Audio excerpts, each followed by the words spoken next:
Hello and welcome. I am Lionmight. I'm a professional composer, music producer, and dedicated Genshin whale enjoyer. We're gonna continue the Nod-Krai Archon quest arc with a Nocturne of the Far North, or Act 5 of the Archon quests. Let's go! Alright, let's walk to the Adventurers Guild. And yes, I avoided going to Nod-Krai, or at least Nasha Town, for the first few days, because I already knew that it would auto-trigger the quest. But yeah, it is what it is. There it is. Let's go.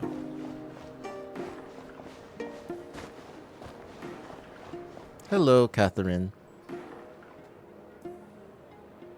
Thank you for waiting. I finished checking your adventurer handbook. Here are your commission rewards. We have no other urgent commissions on the books at present. Thank you for all your hard work lately. Perhaps you two could consider taking a vacation. Amazing! Paimon never thought we'd end up having downtime in Nocturne. Things were pretty hectic when we first got here. Everywhere you looked, it was either the Wild Hunt causing chaos or the Fatui stirring up trouble. Darn It Fatui. felt like this whole region was one giant slime in a barrel, ready to go boom at any moment. The Traveler and Paimon strike again. Haha, I love that. That's right. Another win for Teyvat's top duo. Ah, yes. Are you two aware that the Moon Prayer Night is soon to take place? Oh yeah. Llama told us that was coming up soon. Wait, why do you mention it though? Do people in Nasha Town celebrate it too? Paimon thought it was just for moon goddess worshippers. You're partially right. Most people in Nasha Town just see the festival as an opportunity to do business. They do not concern themselves with the religious element. Oh. Just like real life, I guess. The festival was first celebrated by the Frost Moon Scions. On this day, they would wear moon prayer blossoms and celebrate the birth of the moon goddess through song and dance. They would also prepare food and handicrafts and give them as gifts to others. Over time, it became Nod-Krai's most lively festival. Oh, sounds like fun. Definitely sounds like Nod-Krai Christmas. Great. Well, in the meantime, since Catherine doesn't have any commissions for us, let's focus on some personal business instead. When we first got here, you mentioned that this was where your spaceship landed? We didn't get to follow up on it at the time, because we got wrapped up in that whole rare air situation, but now we can finally start investigating it properly. Except we have no idea where to start. Well, there's a saying Paimon's heard around these parts, which goes, if you lift up a rock, you'll find something you weren't looking for. By that logic, you'll never find what you're looking for while you're searching, but the moment you stop looking, it'll jump right out at you. I'm not sure it's as simple as that, Paimon. Could be worth a try though, right? Anyway, Paimon suggests we focus on other stuff we want to do for now, and just keep an ear out for spaceship-related intel as we go. We haven't seen Columbina in a while. She used a huge amount of power in the final battle against Rerir, and has been much weaker since then. Haha, final? I feel like that's just the beginning, not even final. But yeah, speculations. I don't know if I can do anything to genuinely help her, but surely a little chat can do no harm. One other thing that concerns me is we've seen no trace of the doctor so far. Ooh, foreshadowing, much? What's wrong? He looks super serious all of a sudden. I was just thinking about Columbina and the doctor. Huh? Paimon gets why you'd be concerned about Columbina, but what does the doctor have to do with anything? We learned back in Natlan that he's been investigating the moon, but he's been suspiciously absent so far. Oh, that's true. And now that you mention it, we're definitely overdue for a showdown with the Fatui. Absolutely. Let's beat some Fatui. It is weird that he hasn't shown himself this whole time. What could he be up to? Engrossed in one of his experiments, perhaps? Either way, his current inaction is a good thing. Or concerning, depends on how you look at it. True. Paimon would much rather deal with Marionette anyway. She says the meanest things, but when it comes down to it, she doesn't seem like a bad person. Yes. Maybe it's the pressure of being a Fatuse? Especially as a Harbinger. Does she feel like she's gotta act tough to keep up appearances or something? Yeah, and that's why I'm pulling her. Her characterization has grown on me. Maybe? Paimon, Catherine is right there. But then, every time we headed out with Rarir, she always wound up having to repair Polonia and her other robots. That's gotta sting. Losing face always hurts more for people who care a lot about their image. She's probably still furious about it. Paimon, I have a feeling she might have heard that. What?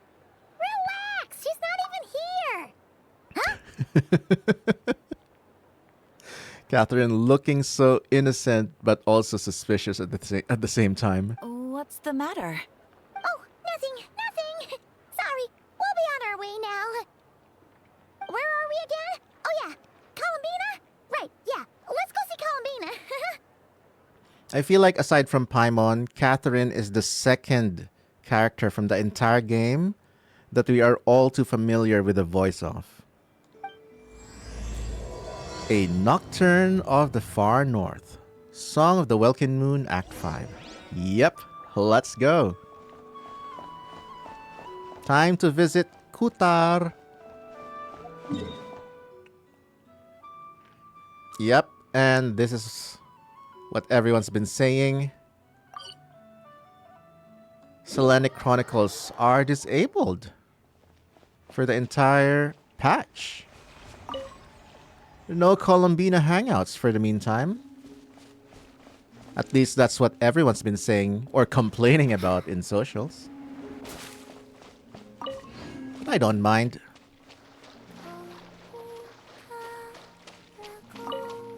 I truly love this song. Why the hell am I collecting this? It's not even Columbina's material.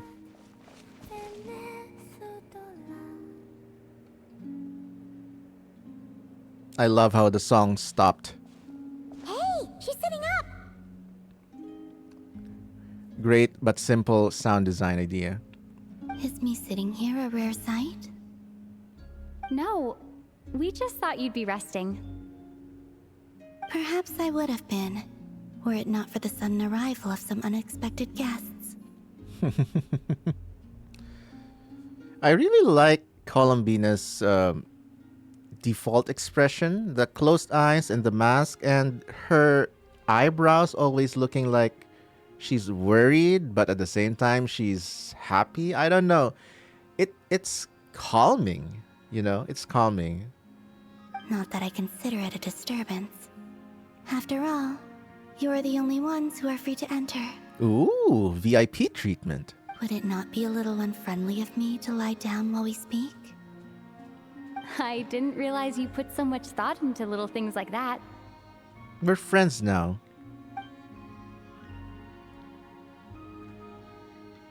Aw. Grand entrance. Only sometimes.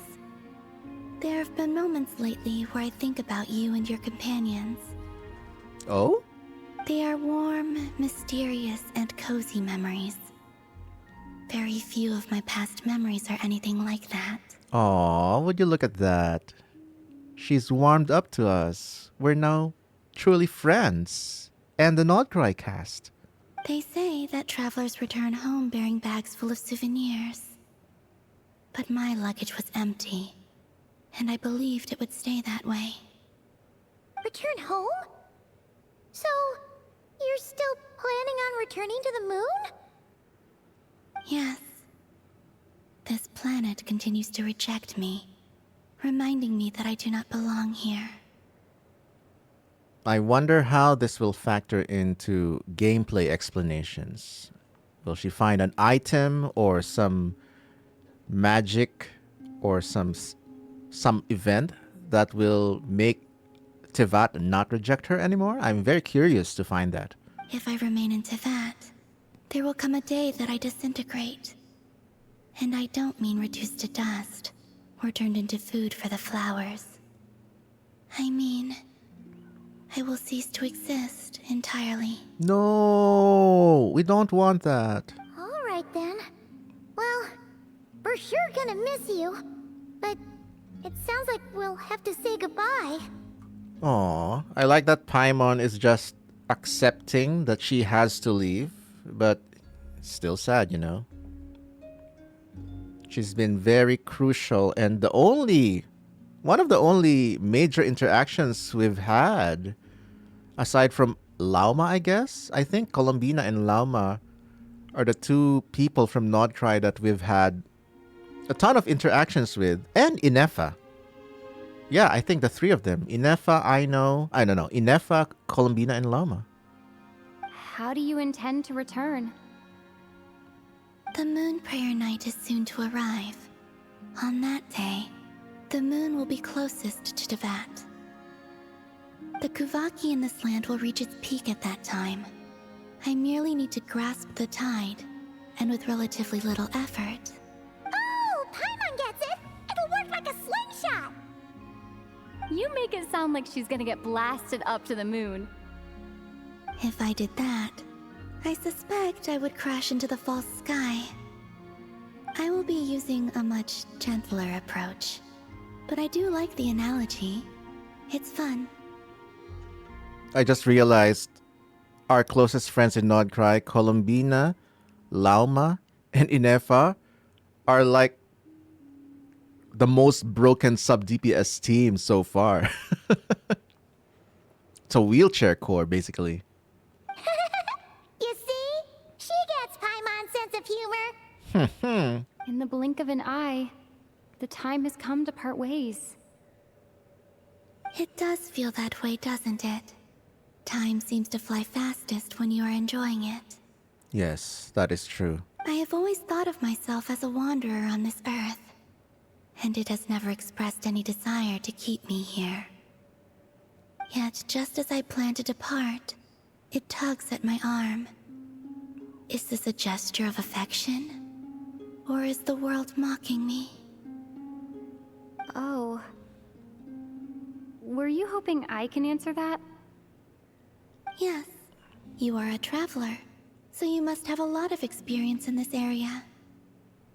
Then, what I would say is, enjoy the moment. That's right! Don't overthink it! Happiness is happiness and joy is joy! The point is to enjoy it, not analyze it! Oh, look at that. Paimon, the philosopher. I see. Then what I would say is, even though I am very tired right now, I am still happy.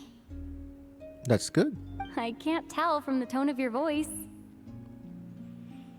I really like Lumine's eye design. I think Lumine's eye design are some of the deepest. Like, if you stare right into her eyes, there's so many emotions. Like, there's sorrow, there's encouragement, there's determination. I don't know. I think Lumine's eyes are my favorite design so far. Just because of how expressive it is, even without doing much expression. Yeah. Oh, really? You don't think I sound happy? He sounds very tired. Props to the VA. I'm just kidding. I could tell you were in a good mood today from the moment we saw you. Ah, a joke. Albeit not a funny one. Boo. Anyway, I assume you're here about you-know-what. Give me your hand. Actually, it's not that. There's something else we wanted to discuss with you. Oh. Then, do you still want to give me your hand? Or not? Give it. Come on, Lumine. Sure.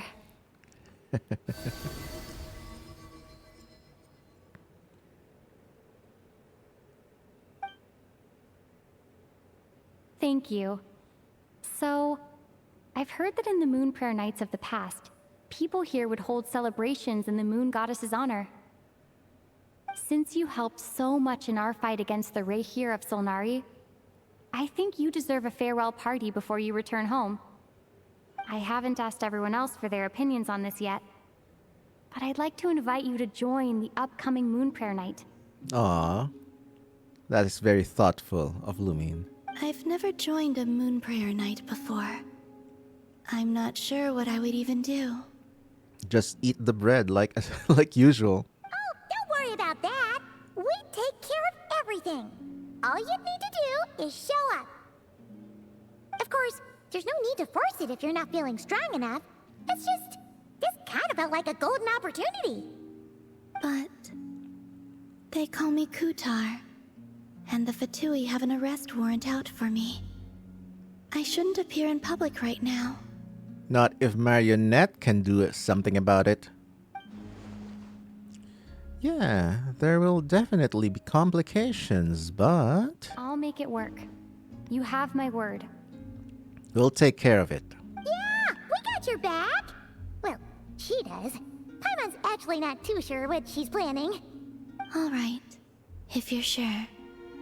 I will not refuse your invitation. I suppose it wouldn't hurt to pack a few more sights from this world into my suitcase before finally learning what my homeland looks like. Oh, if you see Lauma, please tell her that my answer to the question she asked me is neither yes nor no. What? Mysterious. Rather, it is. There is no need. I wonder what it is. That was kind of cryptic, but sure. Guess it's between the two of you. We'll pass along the message. Bye for now. I like this photo.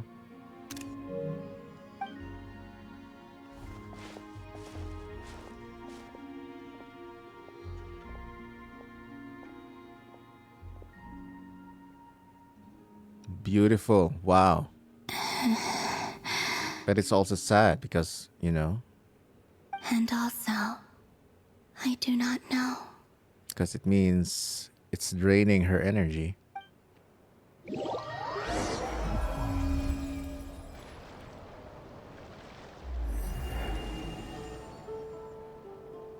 Since she's agreed to join the festival, let's go see who else wants to take part. Lauma's gotta be the person most familiar with the Moon Prayer Night. We should start with her. Also, what exactly is your plan to keep her safe? I'm not sure yet. I'll figure something out. What? Are you serious?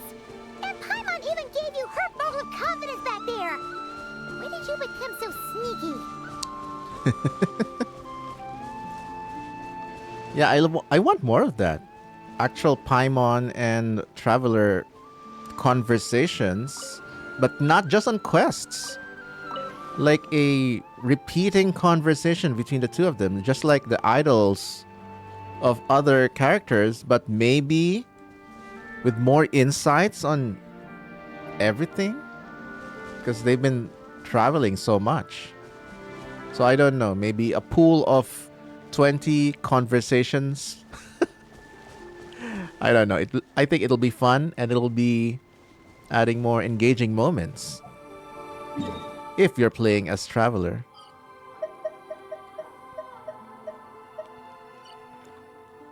Oh yeah, Lauma time. I mean, every day is Lauma time.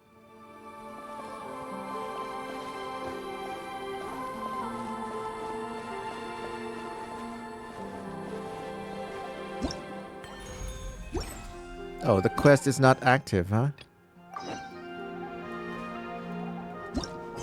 In the shifting light of the moon. Return to Hisi Island. Oh! My goodness. Varka is here too. Lauma and Varka? Just the two of them? Ooh. What's going on? Hey, Lauma, it's us. Huh? Varka? What are you doing here? Beats me. I had a bit too much to drink last night, and when I woke up, I was on Hisi Island. Varka. What is that rotten excuse? Mr. Varka is helping to oversee Nasha Town's preparations for Moon Prayer Night. He is here to go over some details regarding the decorations and custom cloth designs. Right, yeah, that too. What do you mean, that too? So, preparations are already underway. Yes. Celebrating this festival is a long-held tradition here in Nod-Krai. On this day, the crescent moon at the top branches of the verdant crest turns into a full moon, and the moon prayer blossoms bloom with a special radiance. Our people take these to be blessed omens. Nice. It's an especially welcome event coming off the back of all that nasty business with Rare. Everyone got put through the ringer recently, and now they're looking to turn their fortunes around. The big shots in town all agree that a big, lively celebration is just what we need to rebuild people's faith in this place. No wonder Catherine said that people weren't so bothered about the religious element. That's right. It's become more of a local custom by this point. The celebrations have little to do with whether the religious stories behind this event are true or not. Even the Frost Moon Scions are eagerly awaiting the coming of Moon Prayer Night, despite now knowing that their past beliefs were founded on a falsehood. That's fair. It's a bit like the Lantern Ride in Liyue. It's a chance for people to enjoy themselves, not debate the existence of the Adepti. Finally, somebody mentioned the parallels to Lantern Rite, which is a favorite time of mine in the game, as always.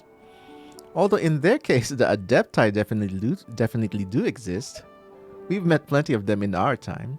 Oh, one other thing. We just went to see Columbina. We went ahead and invited her to take part in the festival this time. Hope it's okay. Wait, so...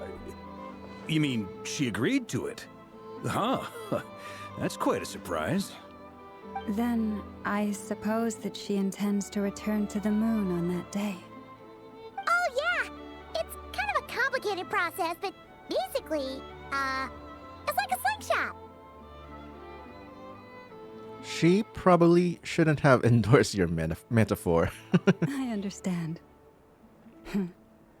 In truth, I had a feeling that she might make such a decision. Well, if Kuthar has decided to participate in the festival, we should prepare accordingly. Yeah, exactly. She was saying how it could be risky for her to show her face in public. We were wondering if there was any way we could hide her. Yes, use your mustache disguise, Paimon. That would be so funny. Columbina. Unfortunately, the people who carved the statues did an excellent job of capturing her likeness. It will be very challenging to hide a goddess whose face everyone is so familiar with. Darn! We may have bitten off more than we can chew here. Nah, don't sweat the small stuff. We can handle that. Huh? Are you saying you have a plan? Not as such, no, but the most important thing with a festival is to keep the mood light and your spirits up. You can't go preparing for a festival with those long faces. You'll never convince anyone to enjoy themselves. The Mondstatter spirit is strong with this one. True that. As it happens, I agree with Mr. Varka. Let's start by making our appreciation for Kuthar the beating heart of the festive atmosphere. And who knows? Once we get the ball rolling, perhaps everything will just fall into place. Hey! Did you catch that? Llama said the thing! Or close enough, at least. What thing? I'm looking forward to the Moon Prayer Night already. We have a festival in Mondstadt called Windbloom, and you can always tell which couples are celebrating it for their first time by the smiles on their faces. Big, beaming smiles like their whole face is glowing. Wait. What did Lauma say? Get the ball rolling? Fall into place? And I have a feeling we'll get to see that same smile on the Moon Goddess's face at this festival. Not quite the same, surely. Anyway, I'll take care of business in the city, but I'll have to leave the decor up to you and the Frost Moon Scions. No one else can capture that traditional aesthetic quite like you guys. But lastly, there's the final key element that brings the festival to life. Companionship. We'll take care of that. Before you leave, let me show you something that we've been preparing. Mr. Varka had asked to see it already, so you may as well tag along. Sure. Also, I have some further questions about Kutar's decision.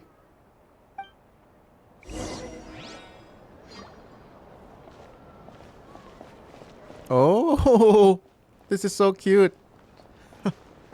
What? What?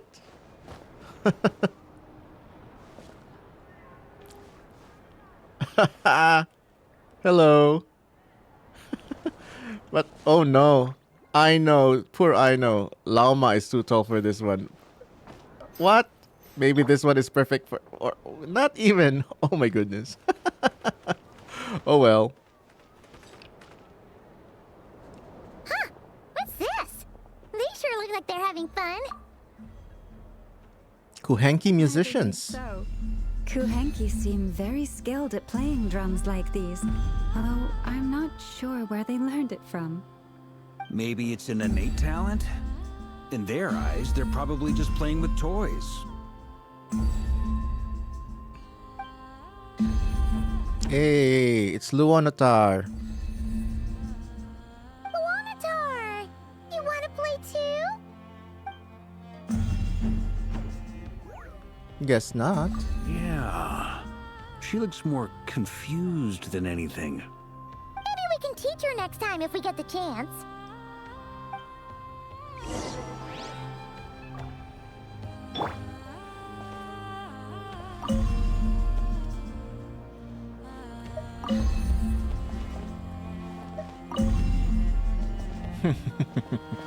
What are these floaty things? Moon veils. We hang them from buildings in the city during the festival. When you look at the sky through them, it creates a lovely misty effect. It's lovely. I like that they're incorporating the moon magic as part of the aesthetic. Everyone seems hard at work. They are preparing items for Moon Prayer Night. For instance, the sculpture being made over here, Mr. Varka and I were just finalizing the details of where it will be placed. Ah, there she is. I didn't know the finished article would be so large. Not to worry, though. All the necessary arrangements have been made. Just let me know once it's ready, and I'll get some people to ship it over. You have my thanks. And over here, we are preparing a very traditional confection. Looks yummy though. Oh, look at all these colors! It looks great! Can Paimon try one? Of course. I have a feeling you'll like it a lot. Yay. Love it! Sweets and treats are Paimon's favorite! If you included those in the Feast of the Moon, I bet Paimon would have joined the Frost Moon Scions by now. There will also be verdant crests like this present in Nasha Town during the festival. The timing of Moon Prayer Night is not completely set in advance. We make a rough estimate, then observe the changes in the verdant crests and moon prayer blossoms to guide us. Ooh, there's another real-life festival like that. They only estimate the week where it will actually happen, but not the exact day. The Cherry Blossom Festival. Because the cherry blossoms only bloom at a certain point in a year, but the day is not exactly known, so they allot a week for it or something like that, and then they stop blooming again until next year. So pretty much Moon Prayer Night. As such, the Wade itself is a fun feature of this particular festival.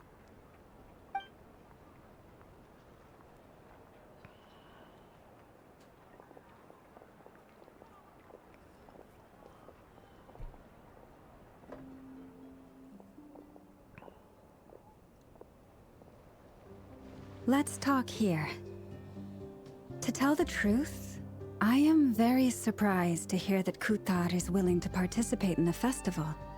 I once asked her if she'd be willing to stay with the Frost Moon Scions.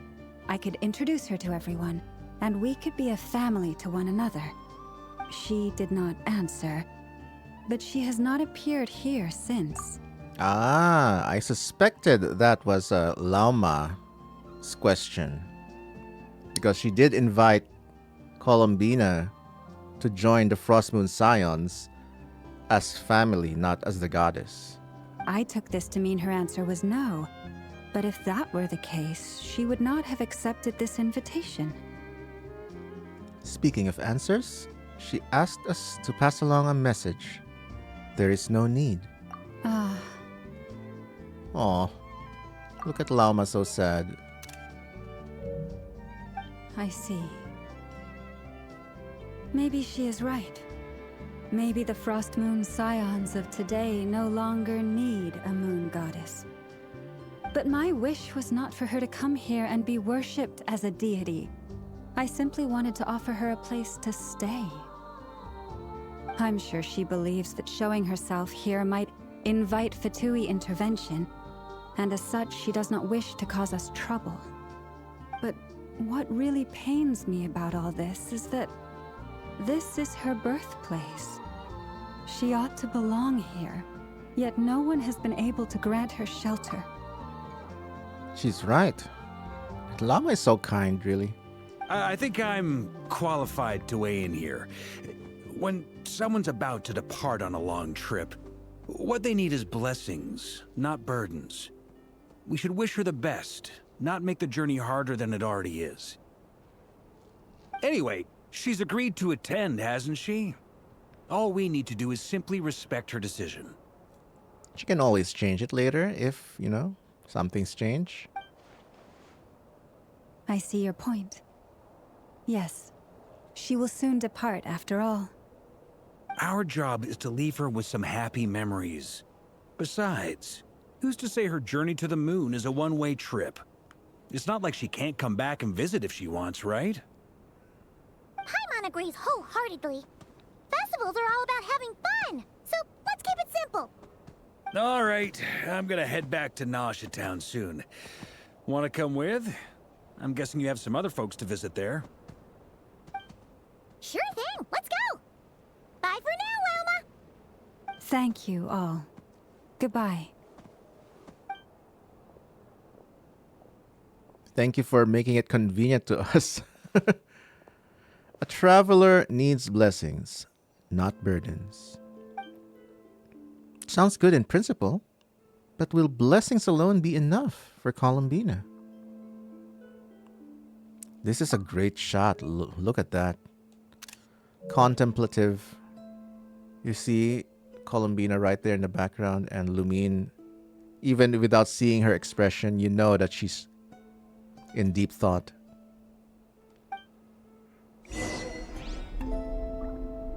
Ooh, achievement. Return to Nasha Town. Alright.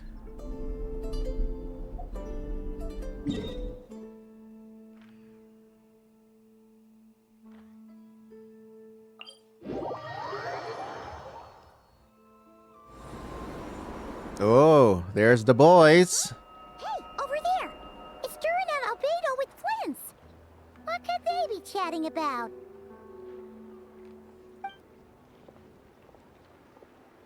Your guess is as good as mine.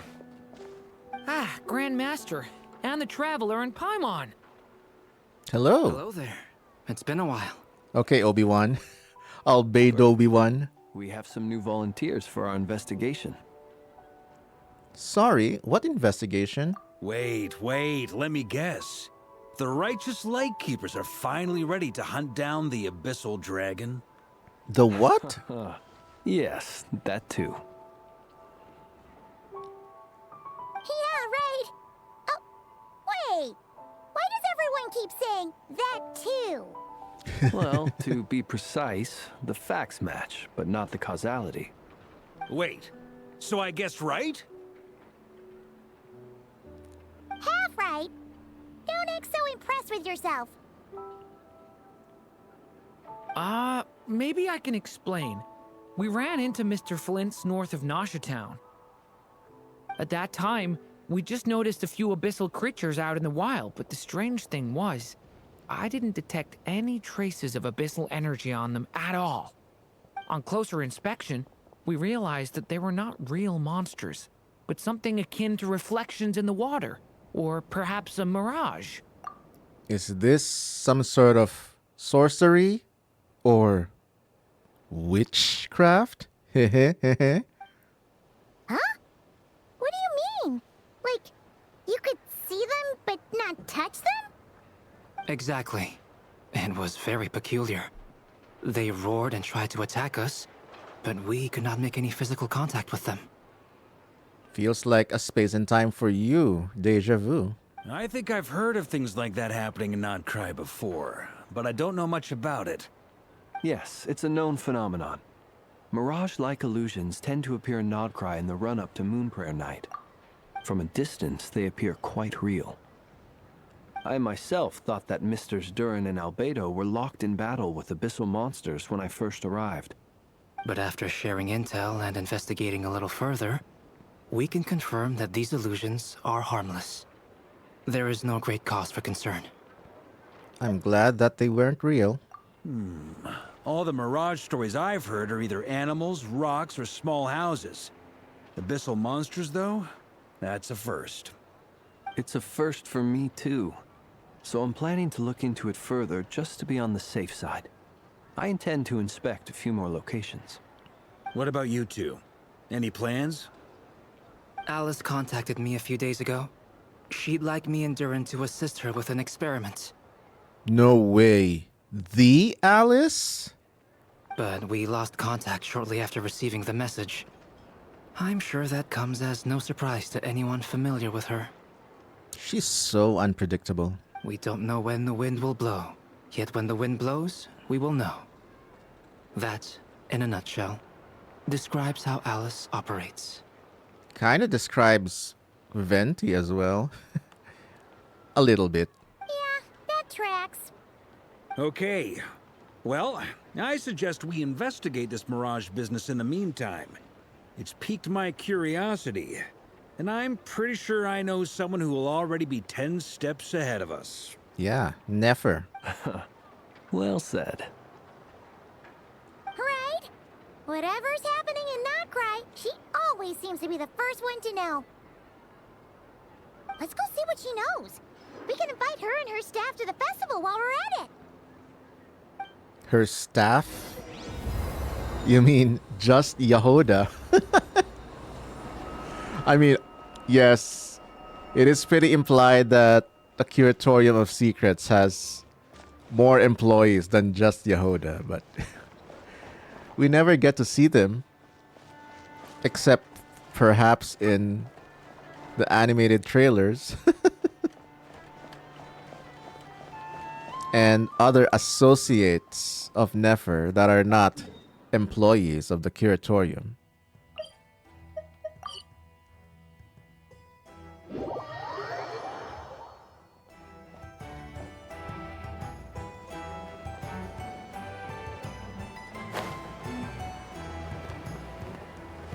That was a clean landing.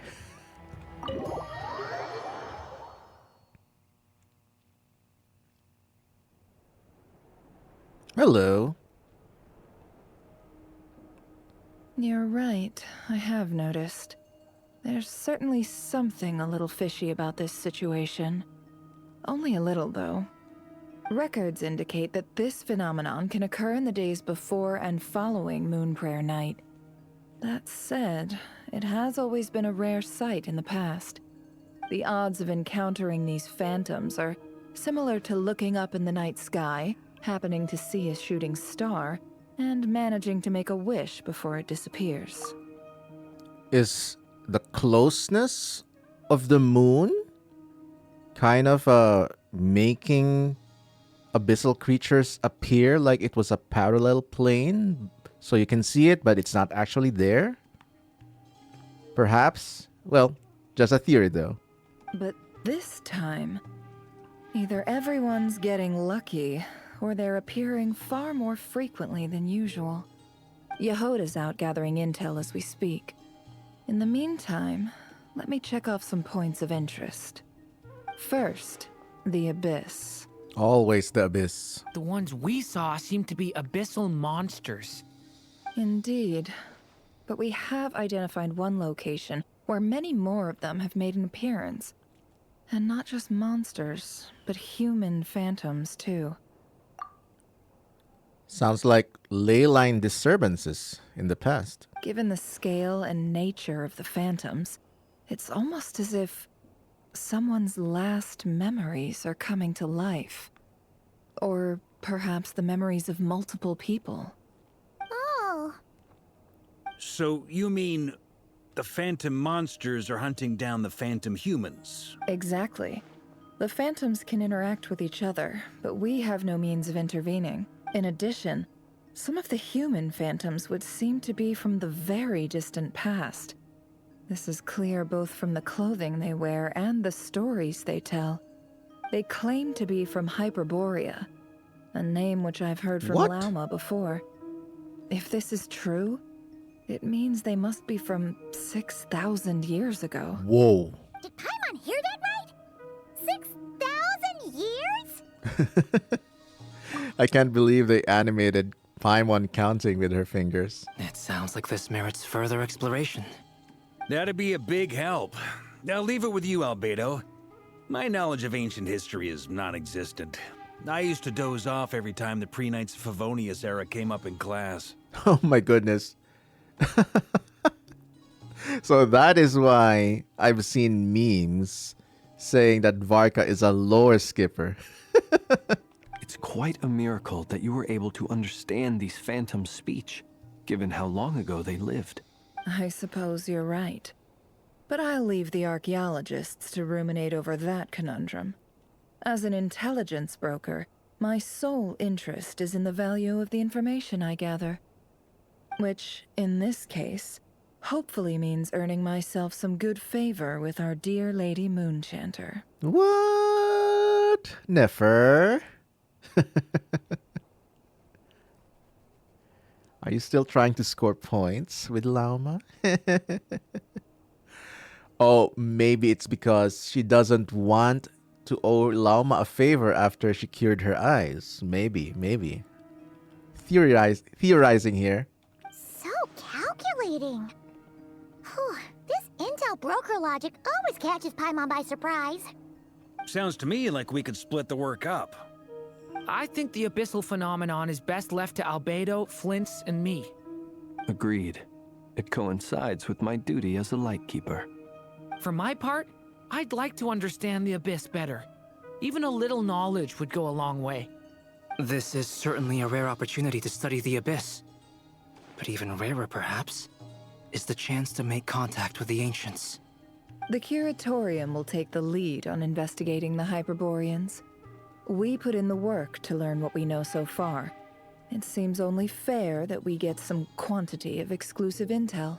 Divide and That conquer. just leaves our trusty team of 2 unassigned. Wait, we're a team? Since when? Since you became an honorary knight, of course. This was part of my grand plan all along. Oh, right, of course. Sure, man. Oh yeah, by the way, we managed to convince Columbina to come to the Moon Prayer Night celebrations. Would you and Yehoda like to join too? She agreed to that? Huh. Quite an achievement. Never underestimate the traveler, I guess. I'd be happy to join.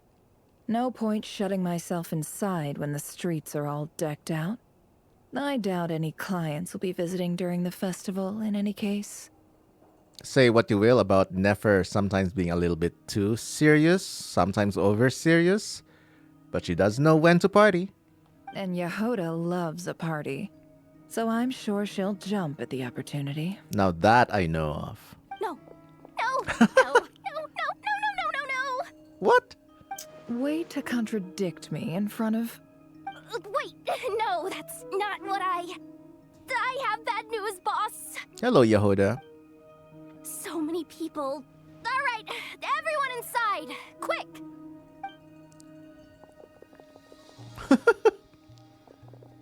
Sped up animation. Nice. Gonna sound crazy, but hear me out. I saw one of those phantoms at Star Sand Shoal, and it was some sort of flying ship. What? Like a spaceship? A spaceship? At Star Sand Shoal? That's gotta be the one you came to Tibet in. You said you saw the same thing through the moon marrow, right? Huh? You already know about it? Ugh, I thought I was gonna blow people's minds. Turns out I'm the last to find out. Oh, Yehoda. Poor Yehoda. Wait. Back up. You came here in a spaceship? Now my mind is blown! What's it like on the inside? Was it like flying through space? I want to know everything! My goodness, you're too close, Yehoda, but I like it. Maybe that's a conversation for next time. This is still a huge discovery on your part. Yep, exactly. Huge discovery. You're the best. Second best intel broker in the world. After your boss, of course. Wow. Really? Well, I don't know if I'm all that, but... Aw. I think Nefer is proud, but she won't admit it. I guess that decides where we're heading next. Come on, don't look at me like that. I know the spaceship doesn't have anything to do with me, but you don't want to leave me as the only one twiddling my thumbs, do you? Please? He is curious too. Fair enough. You can tag along. In that case, let's meet back here to discuss our findings once we're done. I wish everyone a productive investigation. You too.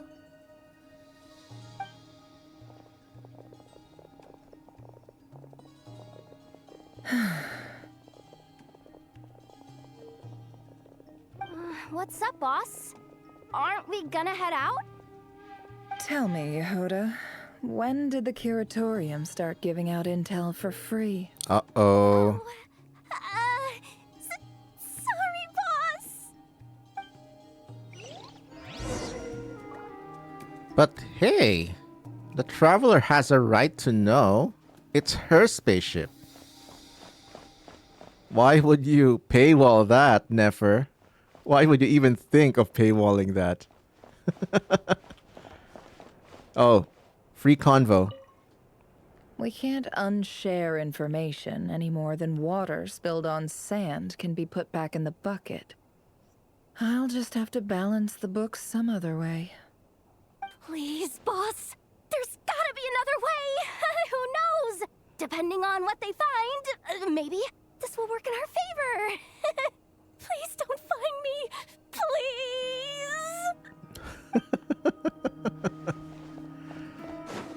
Oh, can we still collect money? I recently got Yehoda. Where's my Yehoda?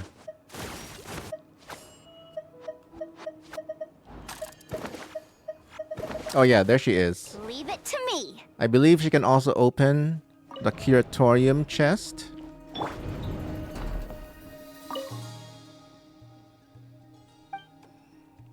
Perhaps Yehoda would like to inspect the chest. There we go.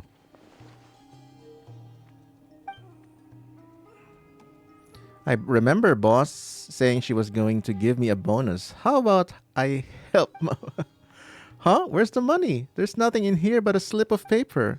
My dear Yehoda, your bonus doesn't come from this box. Be sure to close it properly afterward. She knows. Boss is trying to scare me again. Maybe there's a hidden compartment inside here somewhere? There isn't any hidden compartment in here. Your bonus is right here. Oh, thanks, boss. Eek! Boss! I was just doing a cash count. I will get to work now. Right now. Stop right there! Yes, boss. Lock the box properly. Yes, boss. Now you can go. Yes, boss. What an interesting relationship these two have.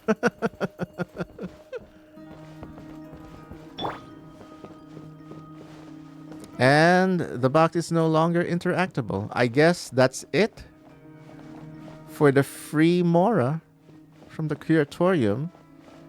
Because I already collected from Nefer 3 times. Yeah.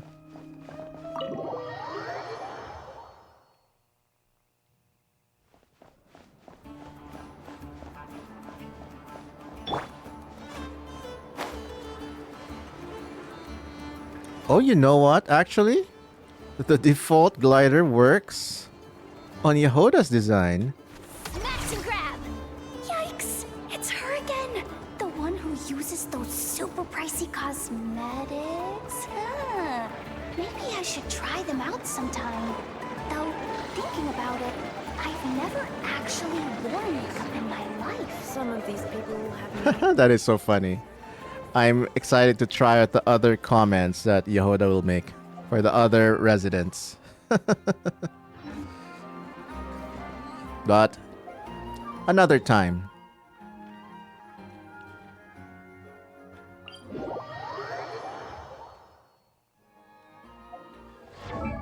If that wasn't obvious, that's the first time I actually brought out Yehoda in a party.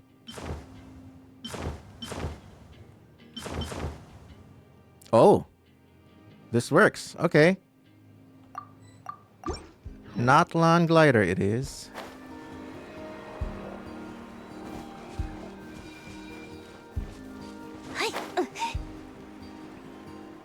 Oh, wow. Wow. Wow. I feel like it's a crime having Yehoda be the one I'm controlling. Should be Lumine. Alright. Oh! Phantom Deer? Are they gonna react to Llama? Guess not.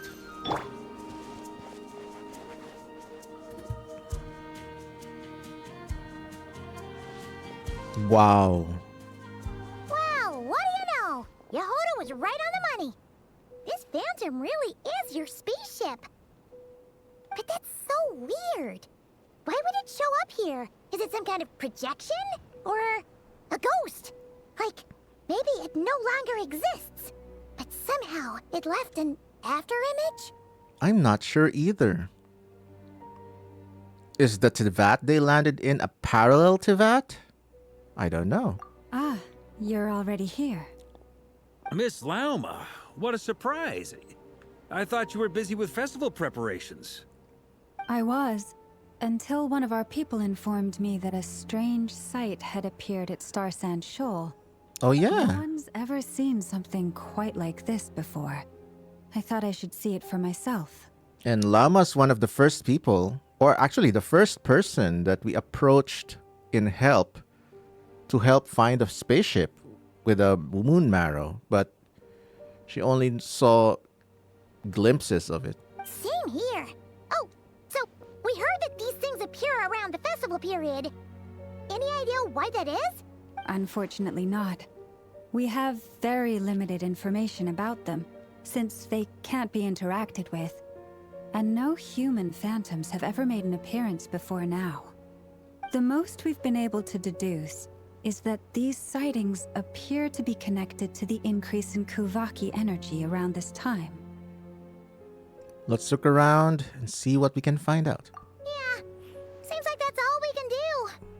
This is all so confusing. Allow me to lend you a hand. You're welcome.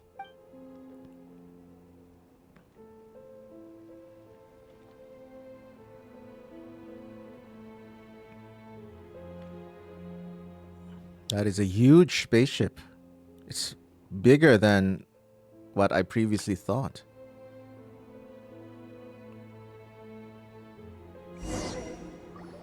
Oh, Everyone, our friend here should be able to provide us with some information. damn, that is genius. Yes, because she can talk to the animals. Is that a phantom rhymehorn deer? I've heard about how the Frost Moon Scions live in harmony with the animals and can even communicate with them. That's coming in handy now, for sure. We know. Okay. Yes, I understand. Then how about this?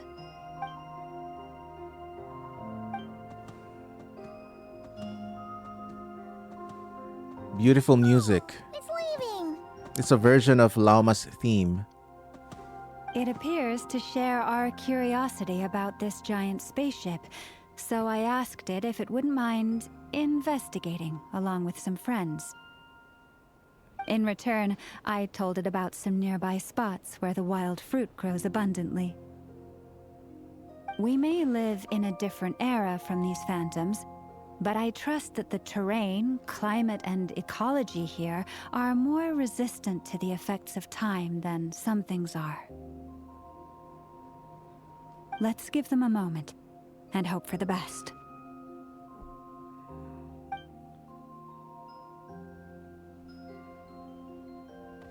All back together. Must have been a lot of fruit. What? It's a whole bunch of them. Indeed. Now let me ask them some questions.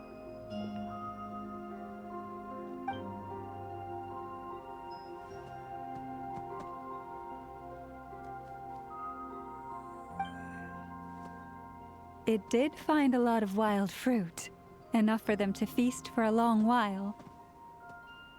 This puffin circled in the air several times, but didn't spot anything out of the ordinary. Certainly nothing to do with the spaceship. Huh. Well, it definitely makes sense to get a bird's eye view. Indeed. Other than that, I was also thinking that the world these phantoms see is also different from ours. Oh, I get what you mean. The wild fruit exist in both times and spaces, but there might also be things that only exist in that space-time, which we can't see. Interesting, because we don't see their whole world, we only see small fragments. Good point. Great thinking, Lauma. Blunthorn rhinos can use kuvaki to shift great rocks, but this one says it couldn't get that ship to budge by even an inch. Blunthorn rhinos. Oh, this looks like a new animal model. I've never seen this before.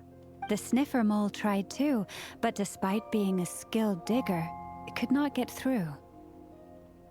They say that the spaceship looks robust and undamaged. It seems completely impervious to any and all attacks. Whatever lies within is well defended from harm. That's good to know. Hopefully it's undisturbed. The items inside? So, just like us humans, there was nothing they could do about this spaceship either. Yes. Still, they deserve our thanks. We are grateful for all your efforts, dear friends. Now go, and enjoy your feast. I've noticed some other human phantoms gathered nearby. Come on, let's go talk to them.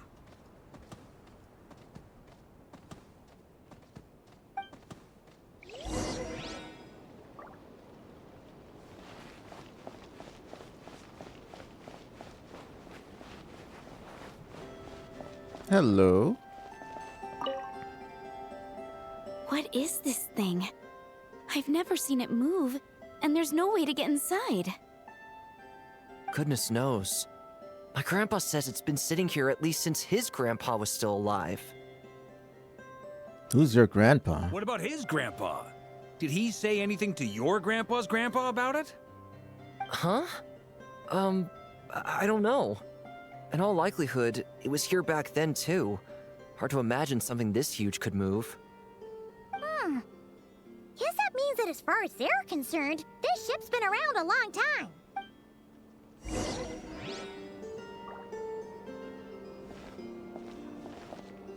What? What? And it disappears, just like that. Hey, let me in. This is my ship.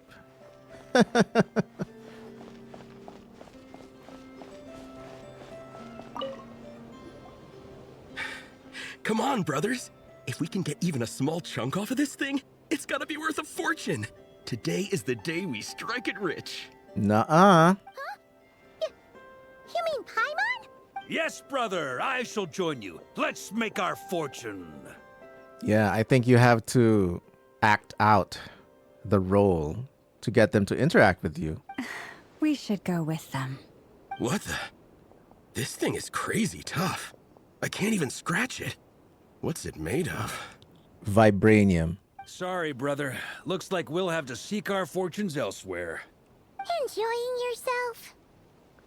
I was just seeing if I could influence this phantom's perception by playing. But nope, no dice.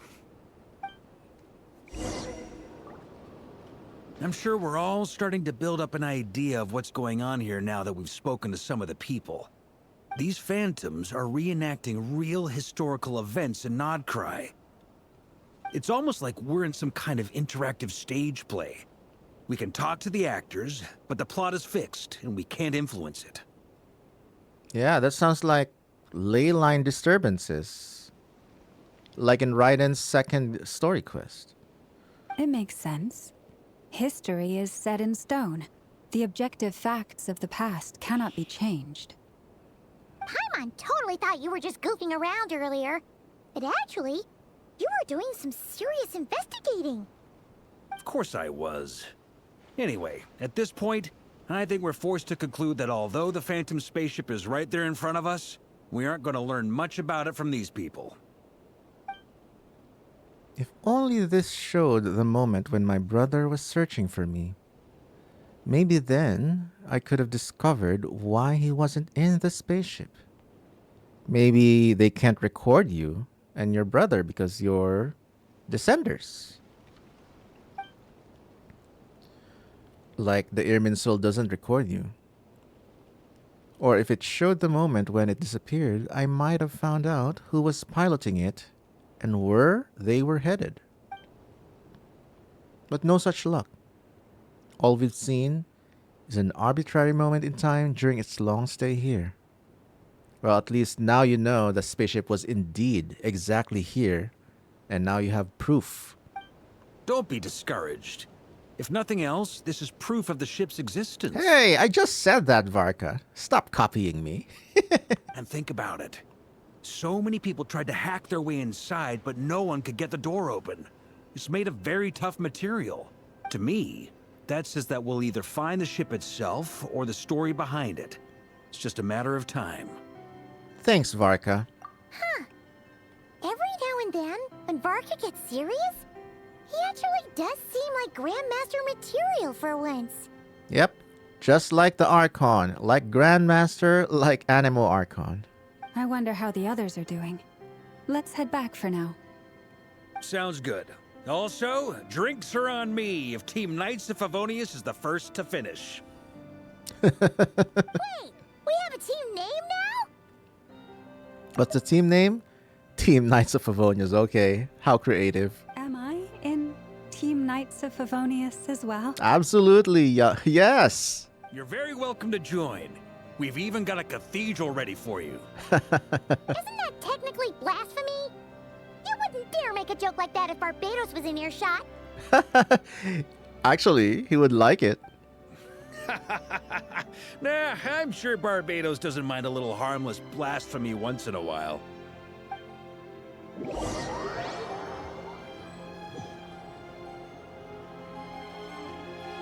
Ooh. Oh, no! Get away! Oh. No dice.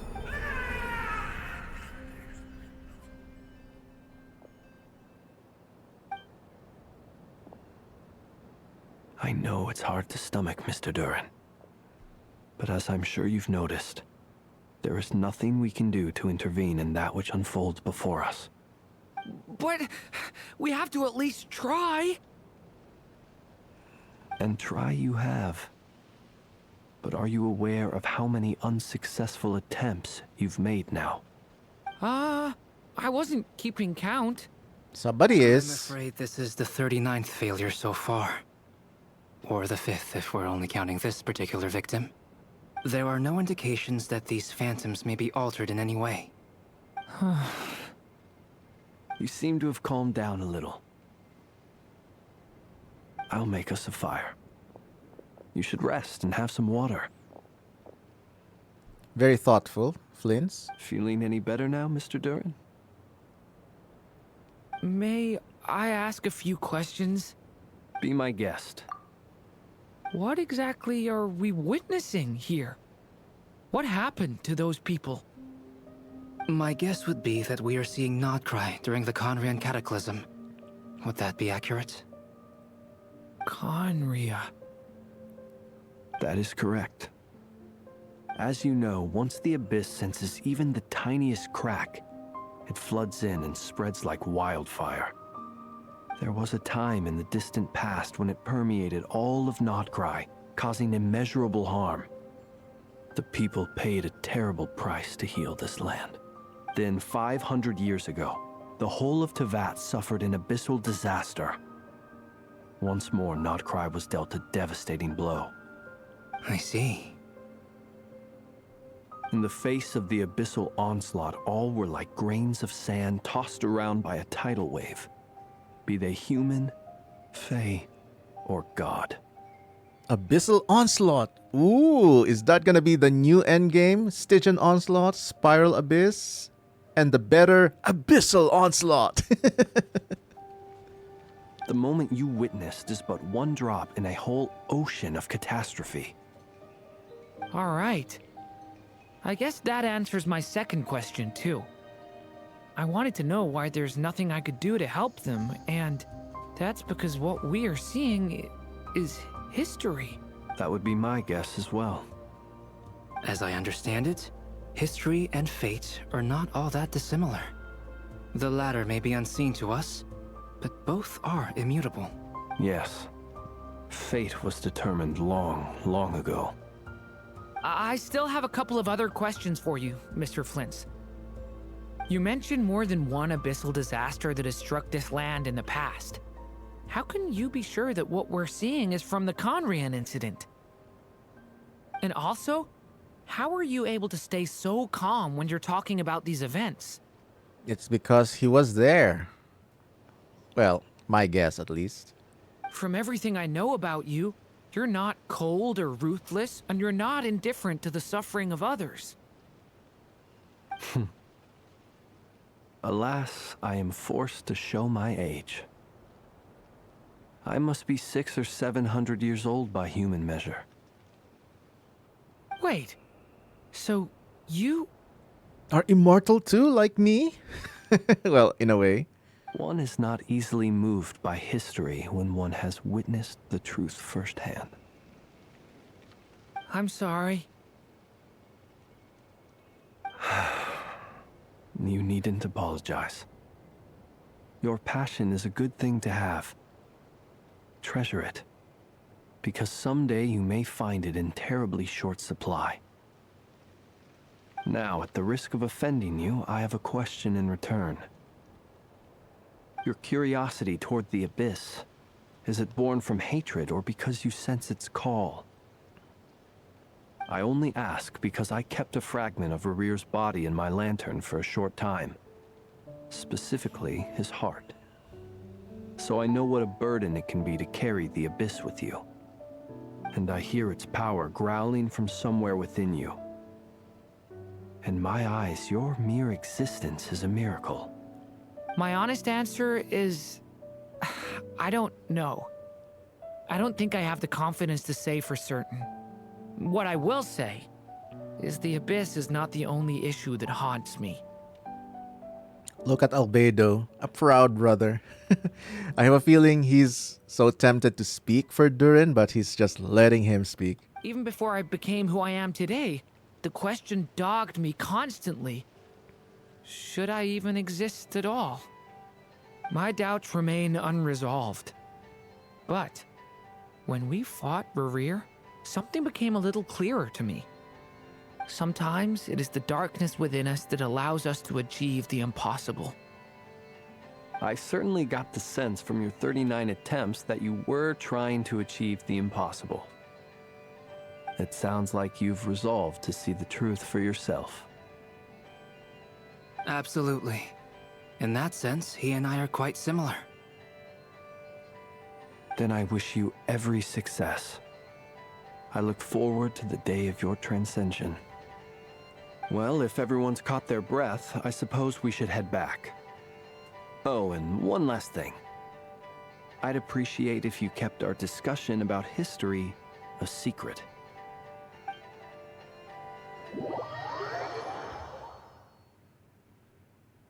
Incredibly, our separate investigations led us all to the same conclusion.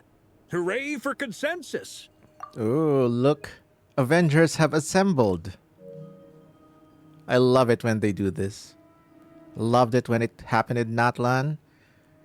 Not so much happened like this in Fontaine and the previous regions. It's always people doing separate things in tiny groups. Yeah, but we barely learned anything though. I totally thought this would be the mother lode. Talking with the ancients? I mean, come on! But nope, all we got was useless snippets of conversation. And all this stuff about moons and hyperopia. What a load of baloney. Seems like people back then had a few screws loose. I understand your frustration. We found the same issue.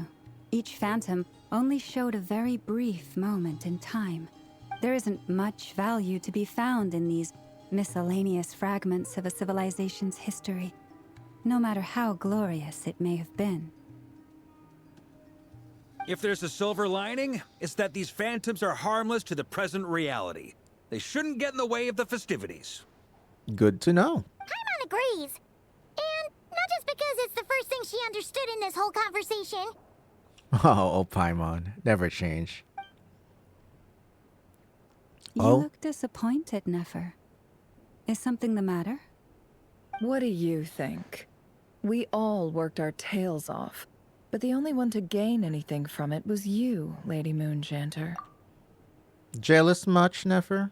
Well, please do share the Hyperborean records with me. I will gladly inscribe them in our people's documents. Oh, duh!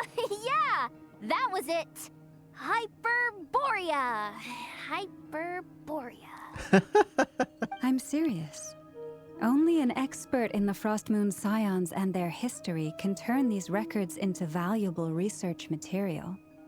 The alternative is to let them gather dust on the Curatorium's storage shelves until the pages turn yellow. Nefer, you're wise enough to know that cooperating and sharing the profits is the best course of action here. Well, that goes without saying. Sure, let's do that. Huh? But didn't you say we aren't supposed to give out intel for free? Sorry. Shutting up. Shutting up. My goodness. Now is not a good time to push Nefer's buttons. It's a miracle she's still employed. Anyway, back to Moon Prayer Night.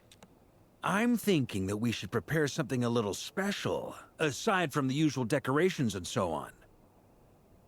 You mean a parting gift? Yes. Can't go wrong with food. Although, does food go bad on the moon? You'd have no idea. Perhaps a lantern would be a better choice. It might be dark up there. It could prove difficult to light a lantern on the moon. Magical stones might serve that purpose better.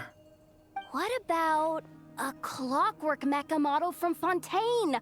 I've got a whole bunch at home. I use them for fighting practice in my free time.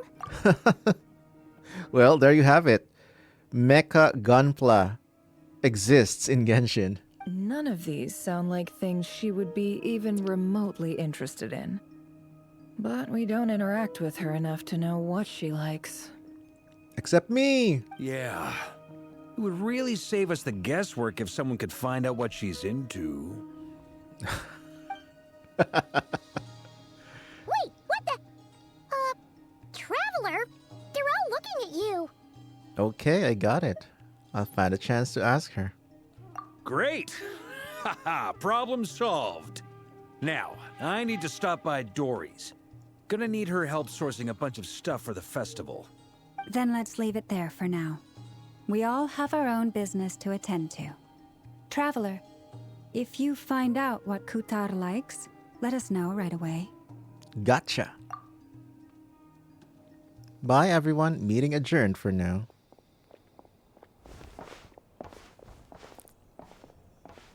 Is something the matter? That's my line, Durin. You seem a little down. I'm fine. It's just... I'm still feeling a little rattled after witnessing the horrors of the Abyss. But it's okay. This is something I have to work through. I'll be all right. Thanks for your concern. Well, don't put too much pressure on yourself. If you ever feel like something's wrong, physically or mentally, we're here to talk. Don't forget, I'm a member of the Knights of Favonius. You can always rely on me. Come on. Stop treating me like a kid.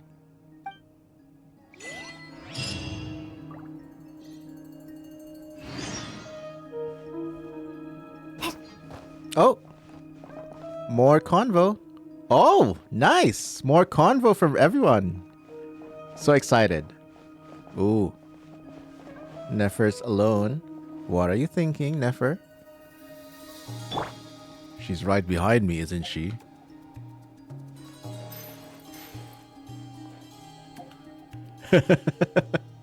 This is a funny sight. You should get going. It's important that we ascertain what Kutar likes. On it. Which is why we need a lantern guaranteed to work on the moon. Yes, I have a few ideas, but the lantern itself is the easy part. The real issue is how little we know about the lunar environment. Wait, you two are serious about this? Let's just say I'm intrigued by these shining magical stones that Mr. Albedo has mentioned. Could you do me a solid and try to smooth things over with Boss Neff? Ooh. I guess Ashru is the peacemaker. Varka and Lauma again? Miss Lauma, would you accompany me into town? I think it'd be best if you saw the Frost Moon Scion's decorations for yourself. Oh, you mean like a date? Very well. Let's go.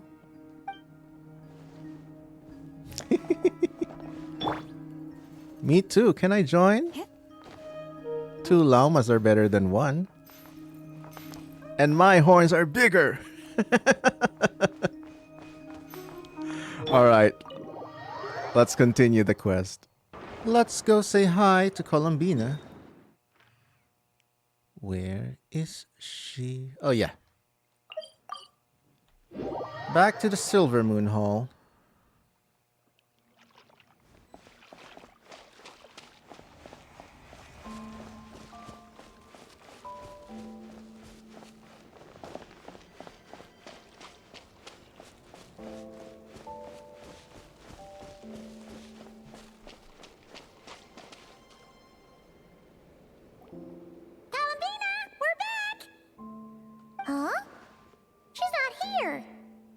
I can't sense her presence at all. Uh-oh. Weren't there a few Kuhenki here last time too? Where did they all go? Maybe she took them out for walkies. I like that, walkies. Walkies?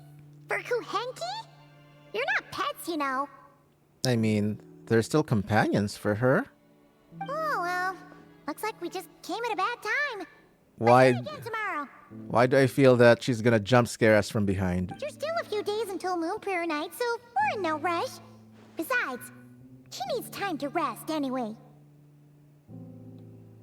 Fair point. Let's go.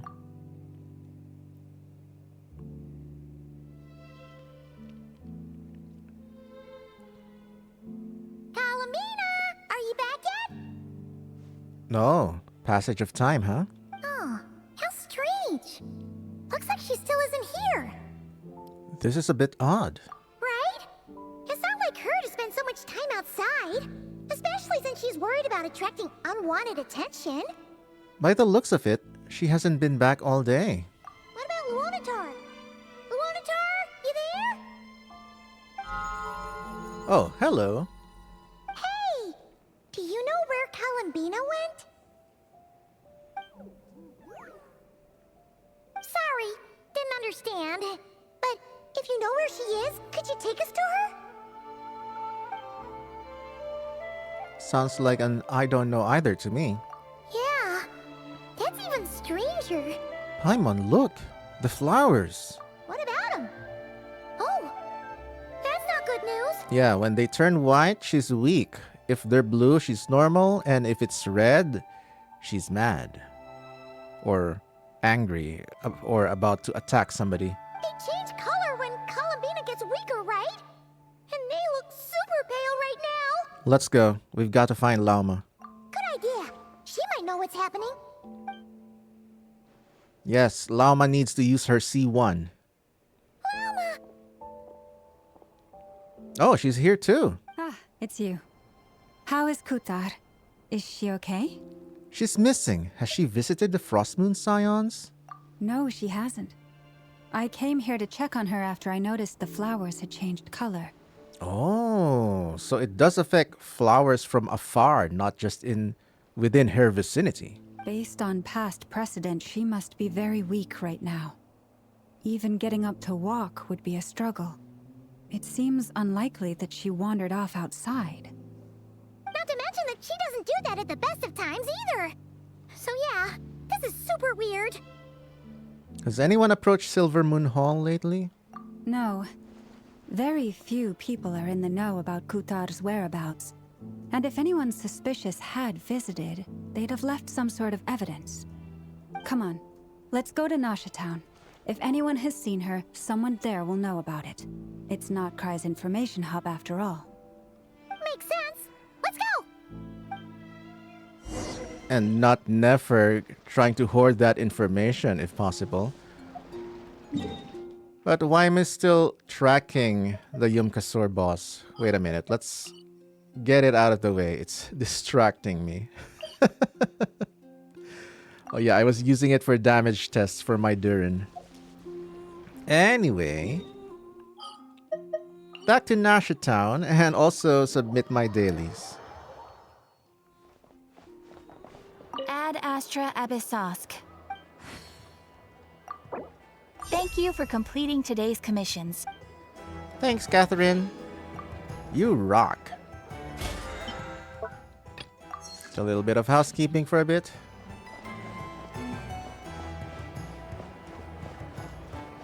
Nasha Town for intel. Oh, I guess we're going further off.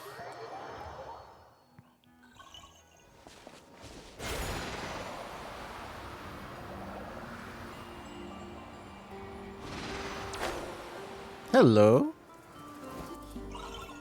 Ooh. Cutouts. Standees. Wait a moment. Is it just Paimon, or is this stall kind of suspicious? It's never been here before, right? No, Wait. I don't recognize it. Did we get transported to the parallel world? Alas, your free and easy adventure time is over. Now, prepare to face the final boss of Nod-Krai. Wait a minute. That sounds like Alice pretending to be a monster or something. Whoa! Where'd that voice come from? Not sure, but it's definitely hostile. Uh-oh. No, not that way. The final boss is right here. What? The sniffer mole? That's the final boss? Surely not. Also, That voice is a little familiar. And also, Sniffer Mole, the final boss? I'd like to see that. Okay, the jig is up. I'll stop teasing you. Turn around. I I'm right behind I you. knew it. It's her. It seems Hi! I managed to leave quite an indelible impression, even though you've never seen my face. Ah, nothing could make a great maid more pleased with herself. Oh my goodness. Look at that. She adjusted the camera? What? Breaking the fourth wall? Oh my goodness, what a great description. Alice, great adventurer of the realms, Dodo King, defender of old Mondstadt, etc. But most importantly, mother of the most adorable Klee. Oh. My goodness, she's amazing. And her eyes are animated. Oh my goodness. That gives her more life. I think that's an update to newer models. Maybe... Did I screenshot her yet? Maybe I did. I forgot. I'm so distracted by her beauty. But yeah. Do the other models have moving eyes like this? I'm not sure. But my goodness. Our first official meetup with the actual Alice and not Dodoko Alice and not other form Alice. My goodness.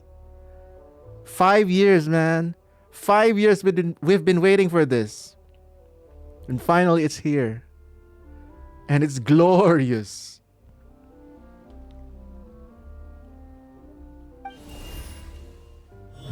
Hi. Aw. She's telling us not to spill her secret. What is going on? Oh my goodness, Llama. Two beauties collide. I've heard that all the big shots in Teyvat have long, wordy titles that stun people speechless when they make their entrance. Unfortunately, none of them are affiliated with the Hexen Circle, and we ourselves keep a very low profile. The notorious name-dropping doesn't quite work for us. Still, I, for one, think I'm really quite amazing. Well, that you are. So that didn't stop me from coming up with a title anyway. Oh my goodness, look at that. Oh my goodness. I want her in my account now. Yesterday. No, last year. No, the decade before. But yeah, we still don't know when she will be playable. And it seems like we're not gonna be getting Alice in 6.0. So far. But, you know, things may change. I'm coping, but man, I want her now. Alice, it's really you this time? Not a lantern or a Dodoko, but Alice in the flesh? That's what we're saying, Paimon. And oh my goodness, look at Llama, she's so confused. Who? Oh, that's right. So, what do you think? How does it feel to finally meet me? You look just like Klee. Oh, that's the first thing you thought. A little surprising, but that actually makes me very happy. Because that means that when Klee grows up, she'll be just as stunningly beautiful as her mother. Look at that rainbow glow up. So she's a friend of yours? She's not just a friend, she's the friend. Kind of. This is actually the first time we've seen her in person. Yeah, so like a long-time online friend you're meeting for the first time. In a convention or something. Happened to me so many times. I see. Madam Mage, that was, quite a powerful entrance. I certainly won't be forgetting it anytime soon. Look at that detail. Details in her hat. It's okay, Llama, don't force it. Paimon will do the honors. This is Alice from the Hexen Circle. She's a friend of ours. And of Arcus, too. She's helped us a lot in the past. That's right. She's a good person, just kinda unpredictable.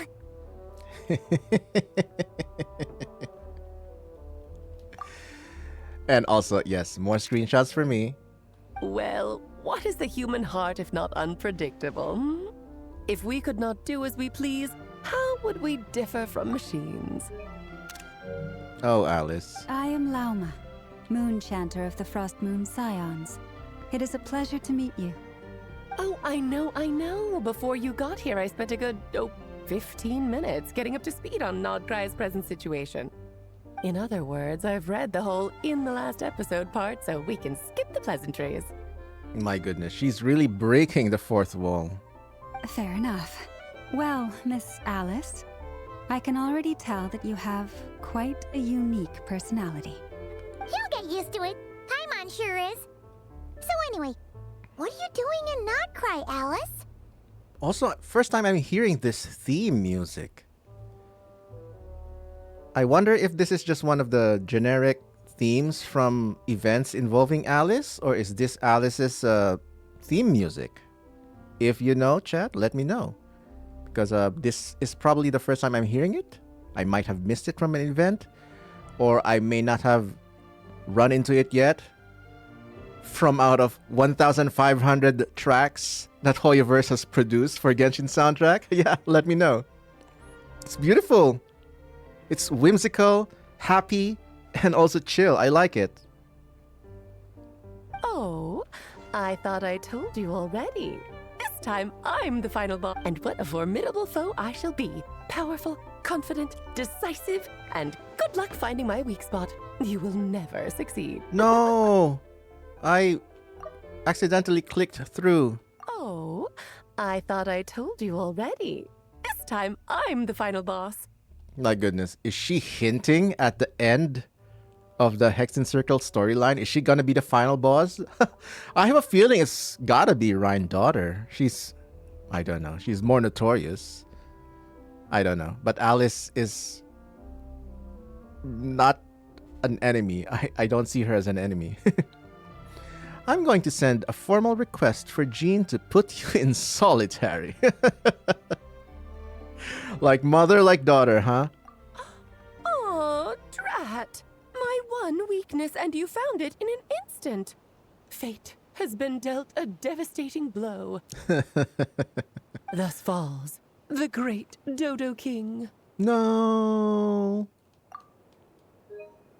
And of course, Alice is still doing that pose. Every NPC is doing that pose. I think mostly the female NPCs when they're trying to explain stuff.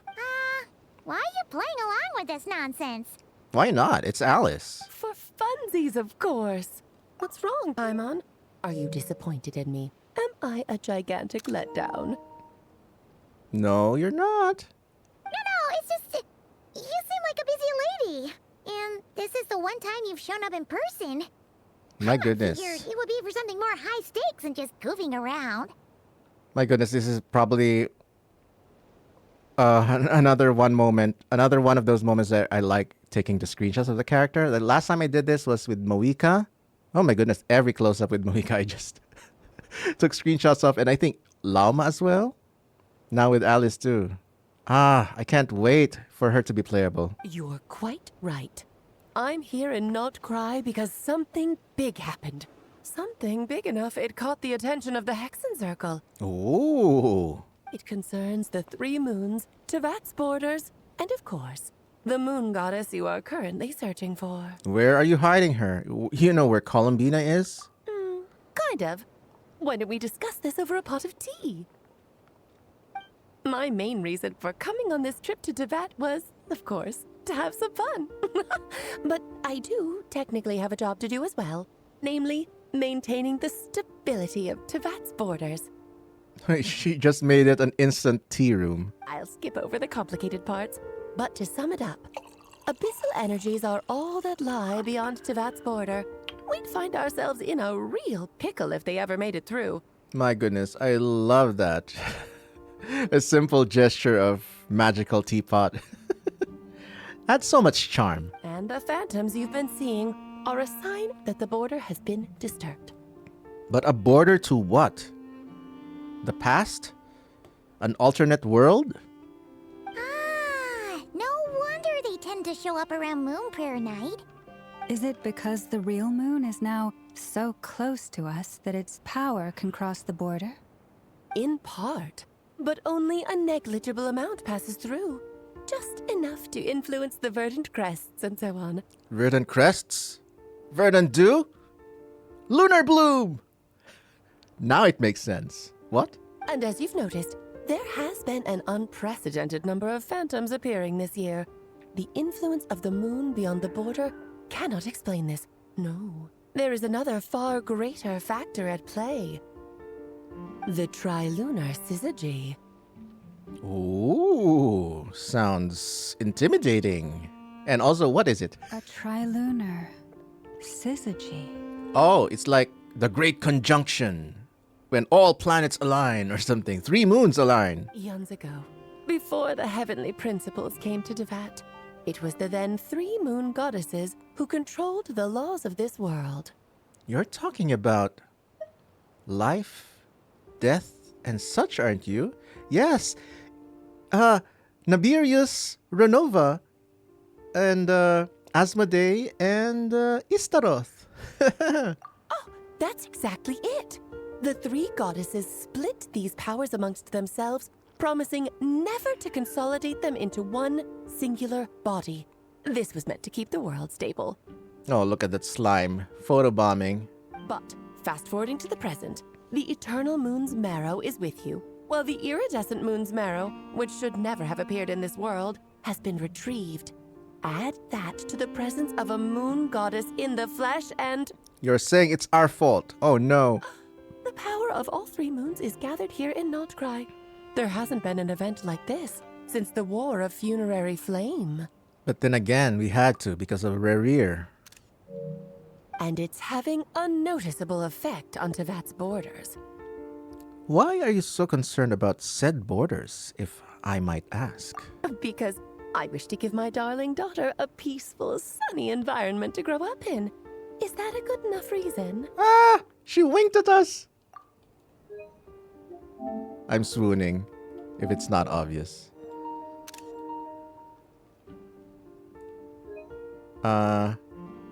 Let me screenshot her. Yeah, there we go.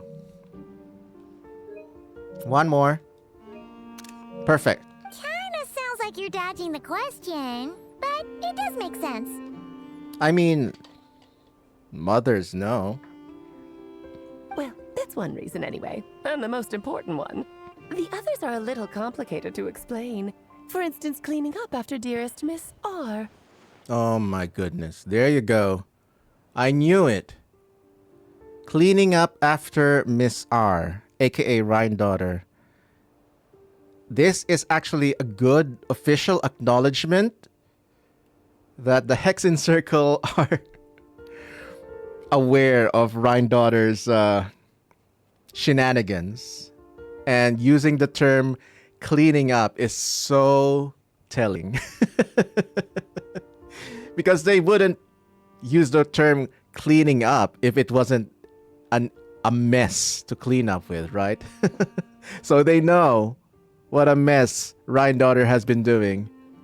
Albedo could tell you more about that if you're curious. But right now, I have a more important question to ask you. Why are you collecting the moon marrows? For fun. Because we gotta catch them all. Oh, wait a minute. Wrong franchise. Columbina wants to use their power to return home. I see. Nicole told me about that legend once. My goodness. She's so pretty. Nicole? You mean Mage Anne? Oh, so you remember. We heard her voice in Fontaine. Yes, just her voice. And a floating teacup, too. Yes, of course. That was a story about fate, her area of expertise. Look at all those downwards elven ears, just like Klee herself. But back to the story of our dear moon goddess. I'm afraid her intended method of returning to the moon is unlikely to work anymore. What does that mean? You mean the slingshot method of Paimon? She may be missing, but she hasn't gone anywhere. She has disappeared. What? Once long ago. What? I guess I'll have to pause that later. No. Alright, let's take a screenshot of this. This might be a great wallpaper. My body is so heavy. No, poor Columbina. Wait, no. It's my mind that's heavy. My arms and legs are as light as a feather. Oh, oh! Is this what I think it is? Are we gonna control her? What's happening to me? I feel drowsy, like I've been asleep for too long. Is it daytime or nighttime? Is the moon out? I think I'll go for a walk. Here we go.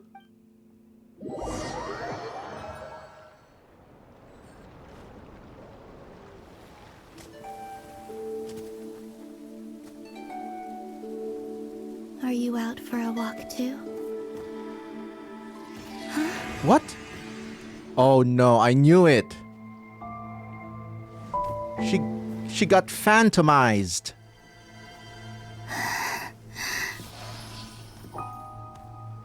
Is this what she's saying, that she will disappear? Has come at last. Oh no.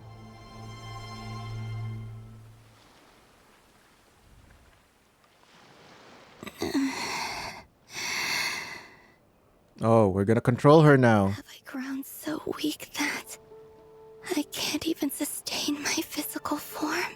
No! But Moon Prayer Night is nearly here. I was so close to returning home. Oh no. Columbina, no. Death is near. Is this how it ends for me? No, no, no, it cannot be. Cannot end this way. Will I return to the moon after I disappear? Or... I don't want it to end like this. My goodness. Oh my goodness, you can feel the despair in her voice. Great job by Emmy Lowe, the voice actor. Not like this. So far, at least, I still exist. Even if not physically, I can still feel. But as my power wanes, I'm sure that too will fade. I suppose I might take one final look at this world. The world where I was born. This may be your last chance to visit the Frost Moon Enclave. Don't let it slip away. Come on, come on! Wait for me! Oh, they can't see her. The Frost Moon Enclave. How much it has changed since I was born. This is like a Columbina, like a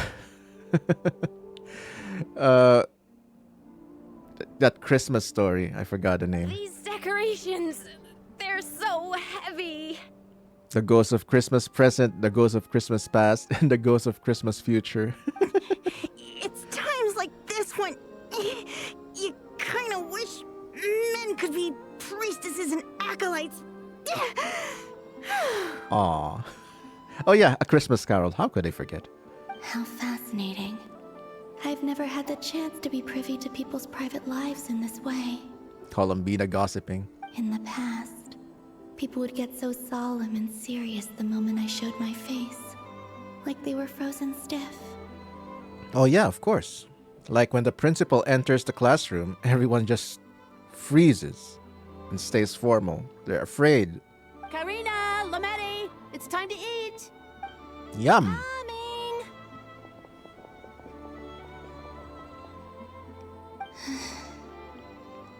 I want to watch them a little longer. Phantom Bina.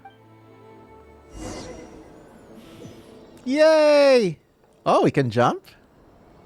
But yeah, no skills, no burst. Oh, this is so cool. This is so cool. Oh! Wow! What? Did you see that? She spins when she jumps from sprint. This is so cool. I think this is the first time we had like a fully custom walking animation. Damn, this is cool. I hope this is her real walk as well when we get her to in 6.3. I'm getting her. 6.3 C6R5 Columbina. as you know. It's part of my 1 million Primo Gems challenge, which you should check out, by the way. My goodness, this is so cool. Ah! Our first quote-unquote hands-on control of Columbina. All right.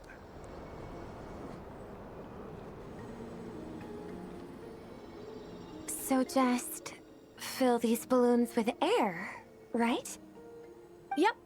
Try a couple now to test things out. The rest can wait till Moon Prayer Night. Think fast. Chuckle nuts. Rada! Teasing an acolyte of the Frost Moon Scions? Surely that's a punishable offense. Take this! World has changed, Columbina. Huh? Alright, enough horsing around. Lady Lionmight gave us a task. We should get back to it. The task is just to check that the balloons don't leak, right? Doesn't matter if we fill them with air or water. Yeah. Wow, if even Columbina is surprised that they're just quote-unquote horsing around, that must mean the past Frost Moon Scions were just like stuck-up people. I don't know. Okay, you got me there. And you got me there. But still, we can't use all the balloons before the festival even starts. We won't use all of them. And as long as Lady Lauma's trusted acolyte doesn't snitch, this can stay as a little secret between friends. A couple more can't do any harm, right? Oh, you menace. Then, think fast! Chuckle nuts. We're just having a water balloon. Full of water really so much fun? Water balloon fight. And thus she became a hydrocatalyst.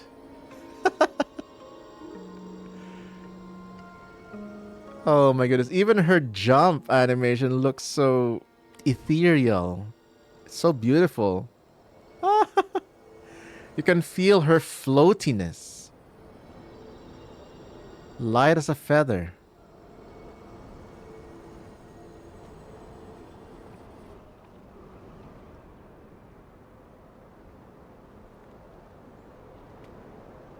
I'm sure you're both tired from playing all day. Come on, eat up. A plain, humble meal. That has always been the way of the Frost Moon Scions. Yeah, some things change, some things stay the same. I guess that's the point of this scene. Huh? How come Lamatti got a midsummer berry dessert? Oh, I always get Lockaberry. I don't mind sharing. You can have a bite of mine if I get to have a bite of yours. Hmm? They're sharing food? Was that not allowed? Damn, what are the Frost Moon Scions of the past? I've never shared food with anyone before. Even at the Harbinger tea parties, everyone just ate off their own plate. Oh, it's a Columbina only thing, I guess.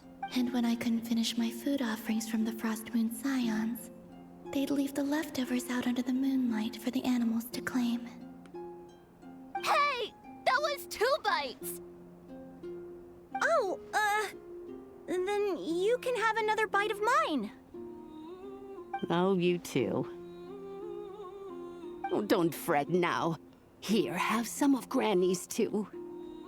Saraka. Like Soraka from League of Legends. So this is what it means to be family. Aww.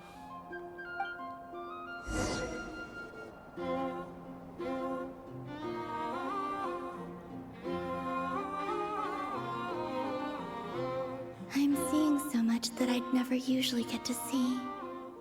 They'd never act like this when I was around. It's nice, being able to just watch people in peace in these final moments. Yes, but you know what the Frost Moon Scions need? They need a roof. Or I mean, more roofs. What a rare opportunity. I think I'll go take a look around Nasha Town too. Maybe the Traveler will be there. Will they be able to see Columbina though?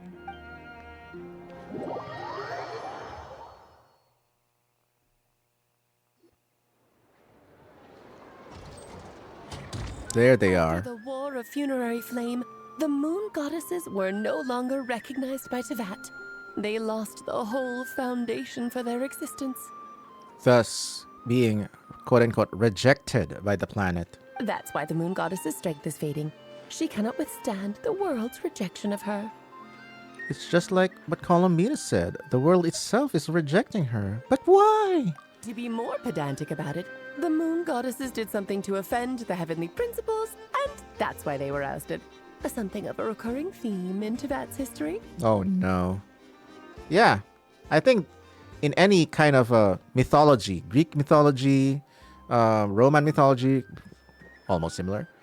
There's always, or even in Hindu mythology, there's always a theme of mortals ousting gods, gods ousting bigger gods, and all that.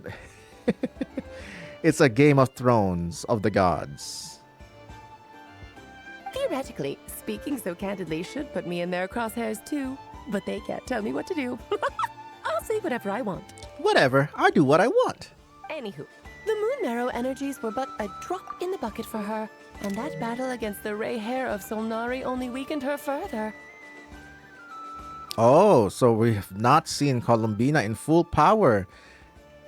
Fortunately, it happened close enough to Moon Prayer Night when the Kuvaki concentration here is high. That's the only reason she managed to survive this long. What? You mean to say that Columbina should have been dead by now? Oh my goodness. What do you mean, fortunately? You said she disappeared. We're too late. Ugh, what a headache. I thought this was all common knowledge. I guess I have some more explaining to do. Okay, buckle up. It's time for another lecture. You want to hear the lecture too? I said earlier that the moon goddesses lost the foundation for their existence. The reason for that has to do with the natural order. Basically, the rationale for their existence in Tevat was lost. Oh my goodness, this is a story time with Alice. The same logic applies to the present moon goddess too. Consider her existence so far. Her comrades in the Fatui called her Damselette. And she was worshipped as Kutar by the Frost Moon Scions. But these connections have now been severed, whether by her hand or yours. Oh, look at that mischievous, serious look. So, the rationale that once sustained her existence is now gone. Wait, we did that to her? Oh, well, strictly speaking, yes. No, oh Let's no. not start pointing fingers, shall we? I'll only end up as the big bad villain, and that's not the kind of final boss I want to be. Of course I do. I'm only the greatest mage in the whole entire world.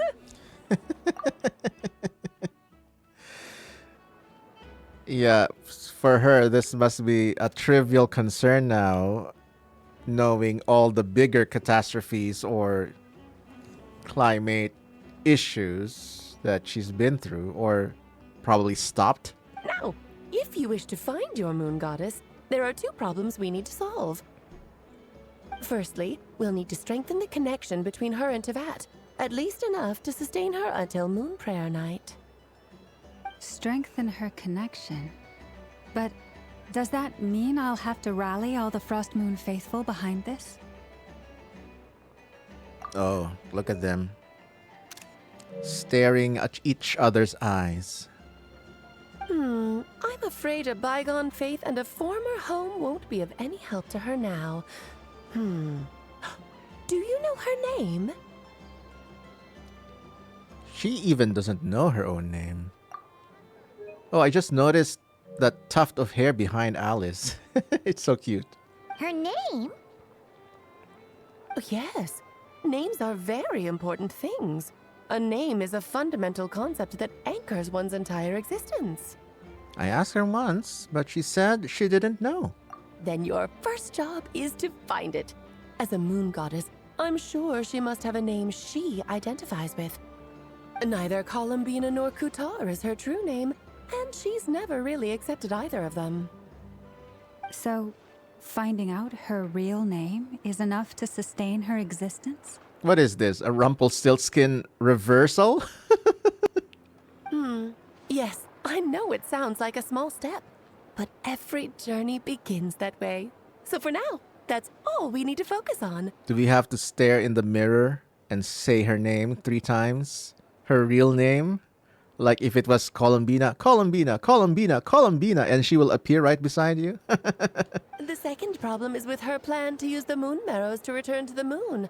Unfortunately, piercing through the false sky will take an enormous amount of power. Given her current condition, she won't be able to provide anywhere near enough power, even if she recovers her physical form.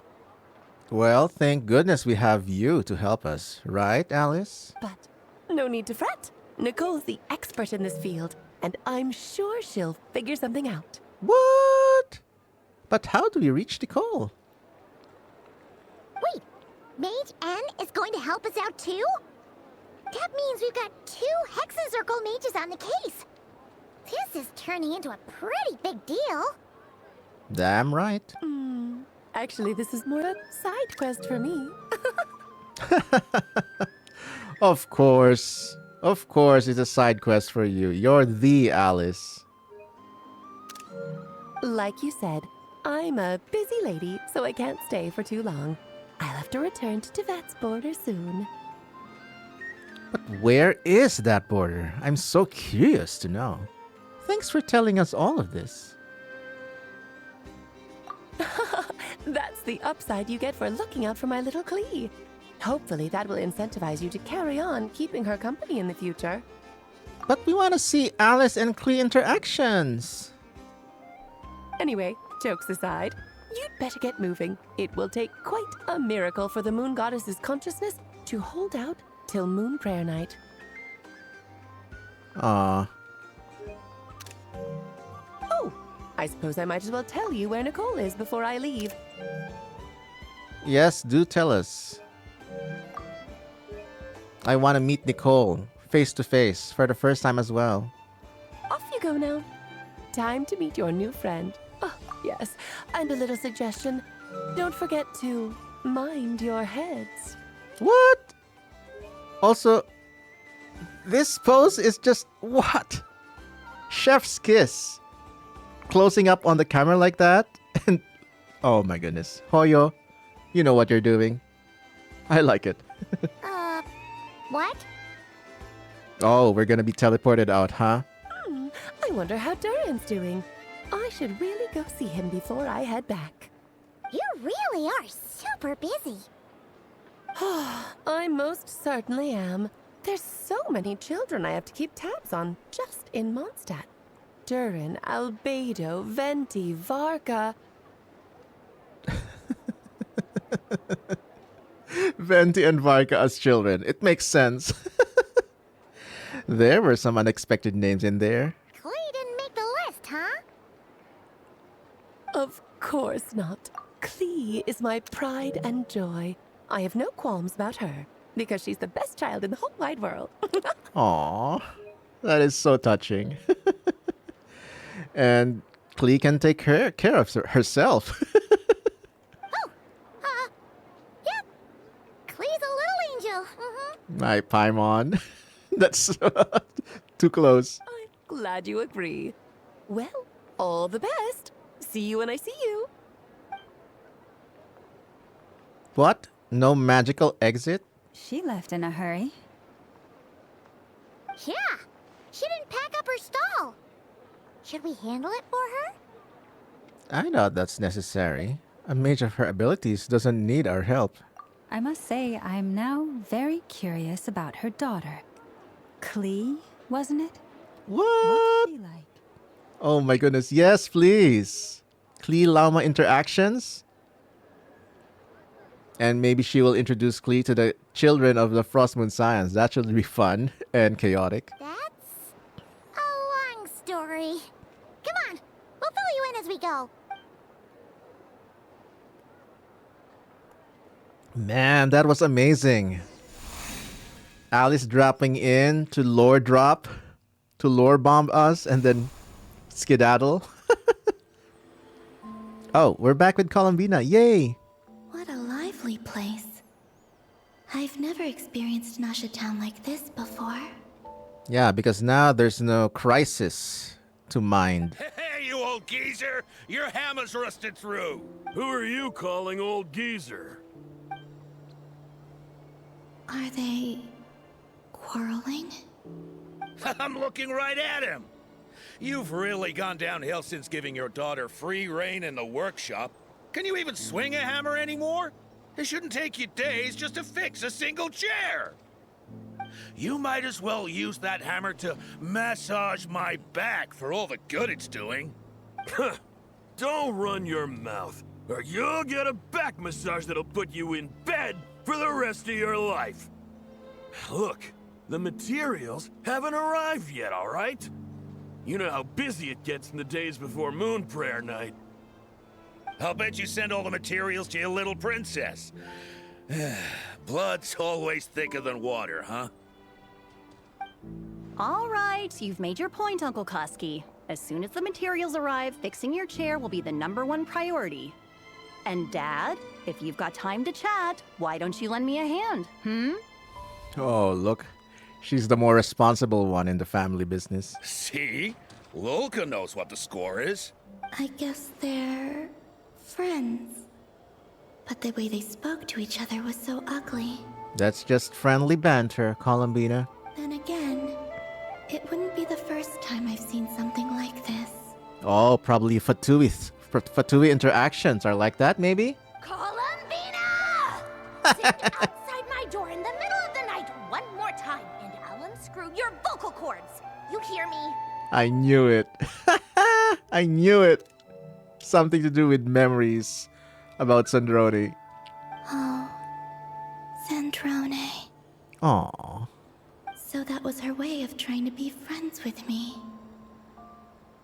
She gets it now. What a pity. I won't get the chance to say any ugly things in reply. Aww. That's so sad. Woohoo! Spin. Oh, I now realize something. Her spin jump reminds me of the Fontanian dolphin dive or dolphin jump. When you're surfacing from the underwater and you're playing a Fontanian character, they do this dolphin spin upwards.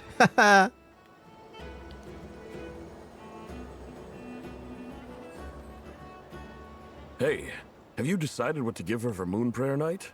I sure have. She's gonna get the surprise of her life when she's least expecting it. Then I'll whip out the ring and pop the question. The surprise of her life. What a fun turn of phrase. Cool, I get the picture. You can spare me the gushy details. Ooh, looks like we have a customer. Hello there, ma'am. Would you like some Moon Prayer Night candy? Huh? Is he talking to me? Can he see me? What? Here you go. Oh. Oh, I knew it. Come back anytime. Right. Now, where were we?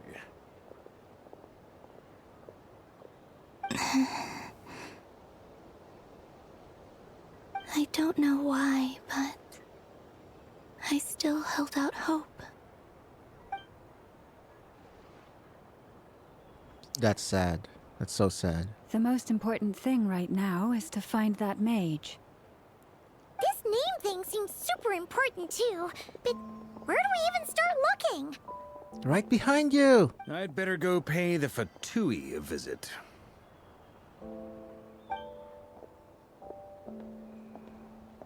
No. Oh. Even Traveler with her moon marrow can't sense her. That's tragic.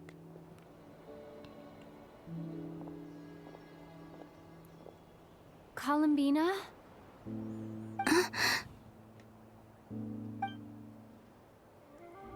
Yes! Oh. What a timely reunion. Or so I thought. My goodness, what a great... Traveler? What a great fake out. Or maybe she can feel her presence. Kuvaki energy. This is no time to be spacing out. I thought she saw her. Damn. But she definitely felt a presence. Follow them. Maybe it's not so bad, just quietly staying by their side like this. Oh, these are Columbina's thoughts. Nice.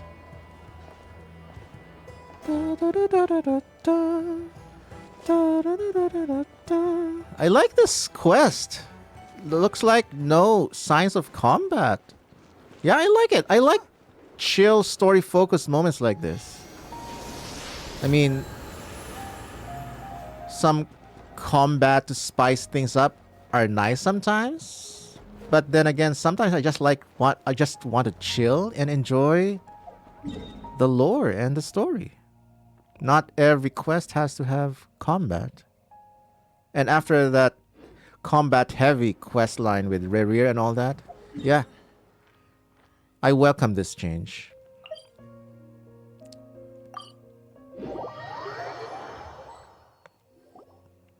Where are they going? They mentioned a mage and... a name? Maybe Nicole can see her? I like this story device. Everything coming from Columbina's point of view. Wow. So, Mr. Varka, are you acquainted with this Nicole? Or should I call her Mage N? Not really. We've never met, though she has come up in conversation. From what I've gathered, Alice kinda took Nicole under her wing. Taught her how to speak in a more ladylike fashion. That kind of thing. Wow. Alice, the tutor of everyone. Huh. Hard to imagine Alice as an etiquette coach. Well, you have to be a prim and proper witch, you know. Yeah. Alice is a larger-than-life personality, I'll give you that. But then again, that's why she's able to draw such an eclectic mix of people into her inner circle. Alice is just a different league, really. If I remember correctly, being an interesting person is actually one of her main entry requirements. So, if you ever wanted to join the Hexenzirkel, I'm sure you'd both be eligible to apply. Hey! Don't go around making promises on Alice's behalf.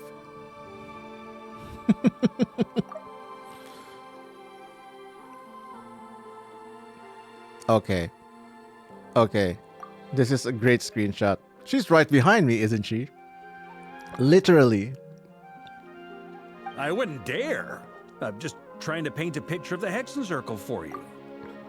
Oh, look at that crab is just vibing in the background. Okay, sure. Anyway, since none of us have ever met Nicole, how are we supposed to find her? We can't just go up to every woman in sight and ask, "Hey, are you Nicole?" Uh-oh. Uh-oh. I see her. Maybe something she's wearing will give it away? Like a wind bloom pinned to her chest or something. Or her hat. Wait a minute. Alice never said Nicole was from Mondstadt. Oh, true. What about a tea set? I recall that each mage has their own cup. That would be... this young lady, then? Oh, my goodness. Our first ever glimpse of real Nicole. And that glaring sun? Lens flare? My goodness. How dramatic. But also, she has the split hair. Split hair curse. That means she's playable, which is good. Wow. She looks like a Zelda character. Hey there! Sorry to disturb you, but... are you Miss Nicole? Varka. Knight of Boreas of the Knights of Favonius. Alice might have mentioned me before. Have we got the wrong person? Sorry. Columbina is just there vibing. Well, this is awkward. She can hear you. When I shook my head, I meant, no, Alice hasn't mentioned you before. Haha, Varka. Huh? Where is this voice coming from? My apologies. For certain reasons, I am unable to speak. This is the only way I can communicate with you. She's a telepath. It might take some getting used to, but I hope you can understand. I like her hat. I like collecting hats of different types. Hey, it's fine. I'm more shocked by the fact that Alice never speaks about me. I mean, As for you two, we have crossed paths twice before, but it is nonetheless a pleasure to finally meet you. It's really you! Thanks for all your guidance in the past! You're quite welcome. This time, things are different. We have reached the unwritten pages of the story. You might say that we stand at the crossroads of fate. Damn. A timely meeting. Now then, allow me to formally introduce myself. My name is...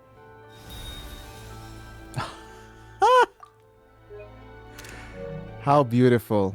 And her eyes are also unique. Oh! Looks like she has elven ears too, but she extends it even more to look more pointy with her ornament. Wow, she's got a lot of pointy motifs in her design. Nicole, the unappreciated master sculptor, the immortal literary giant, if only they'd write, and the silent angel, yet also the orator the instant they utter a word, etc., etc. In summary, to remain silent is to be the observer of the world. Nice.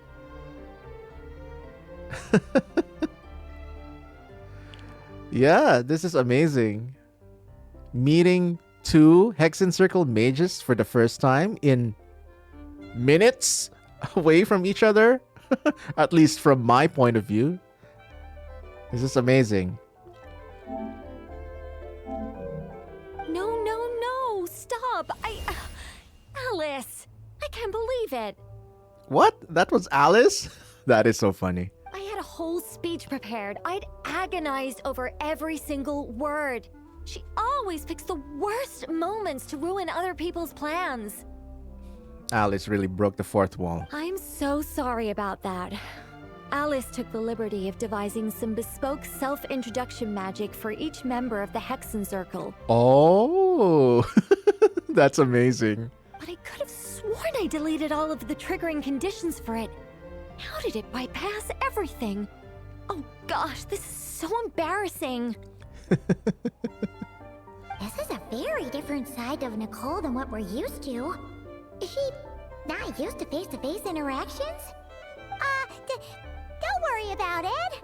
We've seen that introduction magic once already, so it wasn't too much of a shock. Please go on, Miss Nicole. We'd love to hear what you have to say, or, well, communicate. Huh? Are they talking to this lady? But... Will you all promise to forget that horrendously embarrassing introduction? Aw, Nicole, she's so awkward in real life. But it seems that Columbina can't hear Nicole's thoughts. sorry, embarrassing. When?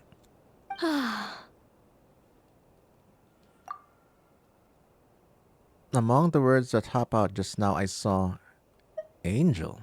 Yes, my name is Nicole, and I am one of a very few angels who have retained both their preferred form and their power. Interesting phrase. Preferred form. Like Venti and Zhongli made a preferred form for themselves. Interesting. The Traveler and Paimon should be no strangers to this concept. There is another of our kind in Natlan. They call her the Lord of the Night. Oh yeah, I remember that moment, that plot twist when the Lord of the Night told us, oh yeah, they're angels. You already know them. They're called Seelies. You call them Seelies. And I was like, what? Alright! Paimon remembers her. But we've never seen her in person. Yes. Well, I have retained more of my power than she. It's because I don't have a long-term duty to fulfill. Look at that Columbina. That crosswalk. No. We'll be here all day if I get into the specifics. Moving on. If I'm not mistaken, you are here because you wish to learn how one might reach the moon beyond the sky. That's right. Is that something you can give us any guidance on? Yes, I do know a way. It began with the Hyperboreans, who lived after the War of Funerary Flame.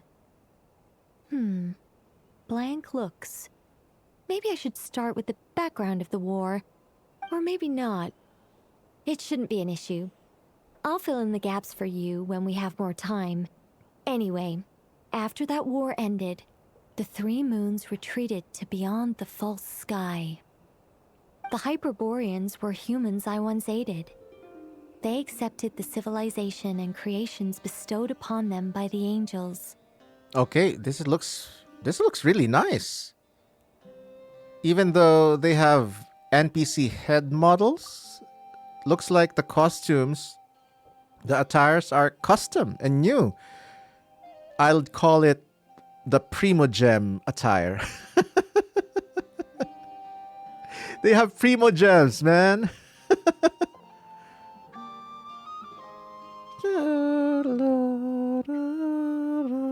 It's another Nod-Krai motif. The music, I mean. But despite accepting many blessings of the angels, many among them still held on to their faith in the moons. They were reluctant to accept the new order.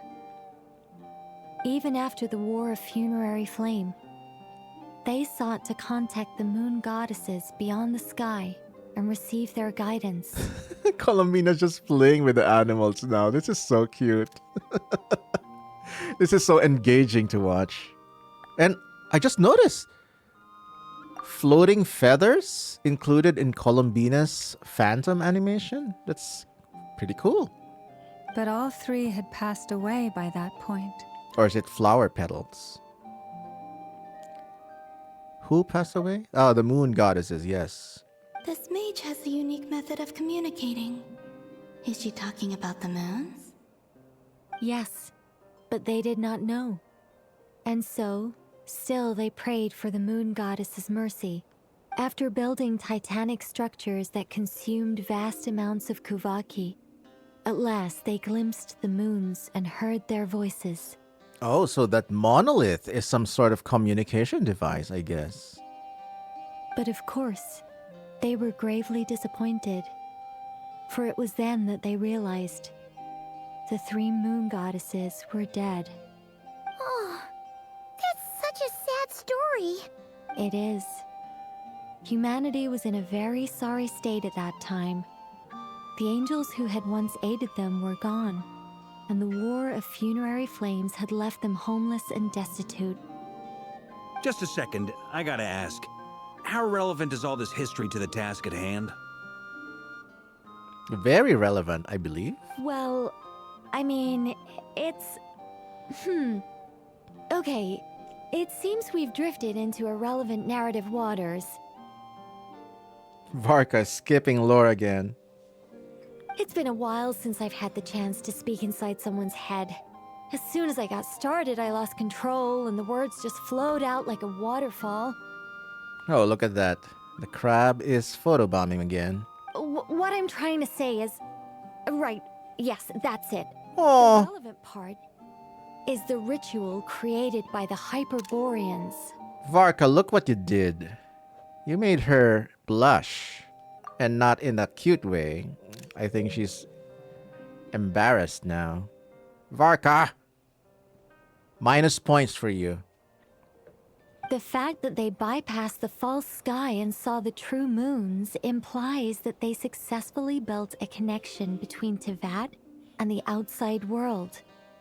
Which means, with enough Kuvaki and a sufficiently stable connection, it should be feasible to send one person over the border. Okay, so they built some kind of portal? Oh, yes. A portal. Yes. Portal combat! Is something wrong? You sound disappointed. I just didn't expect you to summarize it so well. It turns out I could have said all that in one word, if only I'd managed to think of it. It's fine, Nicole. Columbina's just there walking in the background. I'm guessing she's trying to listen to the conversation from what the main cast is talking about because she couldn't hear Nicole. No, please, it's fine. This is invaluable knowledge. I'll be sure to record and preserve everything in writing. Oh, really? Well, in that case, I suppose I could backtrack and add some more detail. I did gloss over a few things so far. Oh, look at that. Columbina now is just vibing and chilling. Whoa, whoa, whoa. Time out. Let's summarize what we've got first. Lore skipper indeed. The Hyperboreans were the last ones to use this method, right?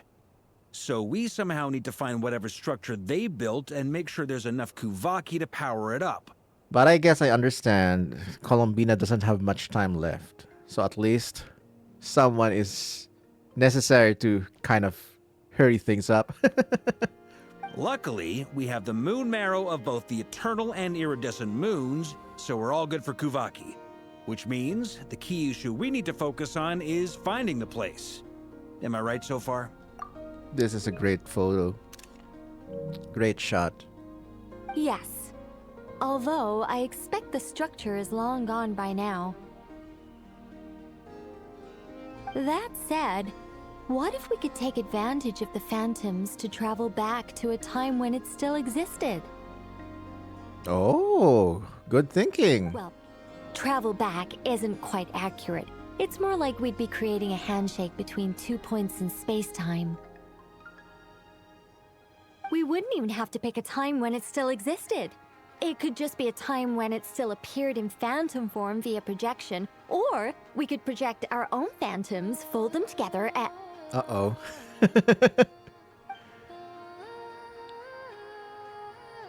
You look lost. Was that too hard to follow? Aw. Poor Nicole. Yeah, things got a little, technical there. Paimon's brain is reaching capacity. Alright. Let me think about how to put this more simply. Okay, got it. Over the next few days, I'll search for phantoms that we can use. Once I find one that meets the criteria, I'll let you know and we'll regroup. By completing certain rituals, specific individuals will be able to enter the phantom and make it to the Hyperborean structure. Columbina is so cute. If everything checks out and it looks feasible, we'll just need to wait for Moon Prayer Night, and we can send the Moon Goddess back home. I'm really skimping on the detail here. Is this making any sense at all?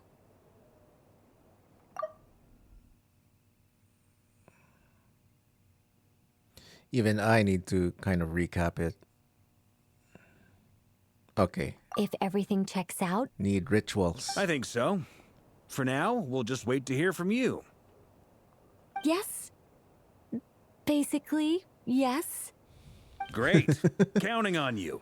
In the meantime, we'll focus on finding the Moon Goddess's name. My name?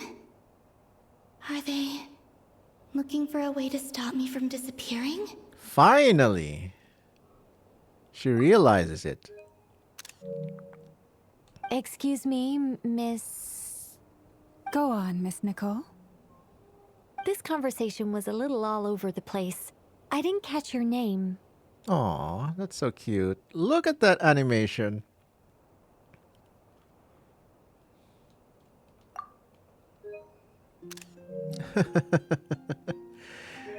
She's twirling her hair, I believe. I mean, she must be stunned by Lauma's beauty. Very understandable, Nicole. I am Lauma of the Frost Moon Scions. Ah, I did wonder. I noticed that you listened very intently when I spoke about Hyperborea and the moon's history. If you'd be interested, I'd love to visit you this evening and go through it again in greater detail. Do it.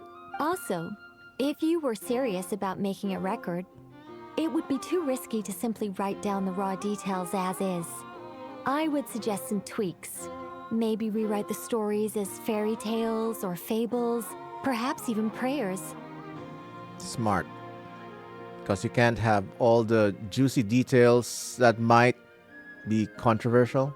Anyway, we can cross that bridge when we come to it. So, see you later then? Oh, and no need to prepare anything. Just a cup of tea will do. I knew it. The mages and their tea. See ya! And yeah, that is her first meeting with Nicole. She seems friendly. It's just... It's so nice to find someone who's actually willing to listen.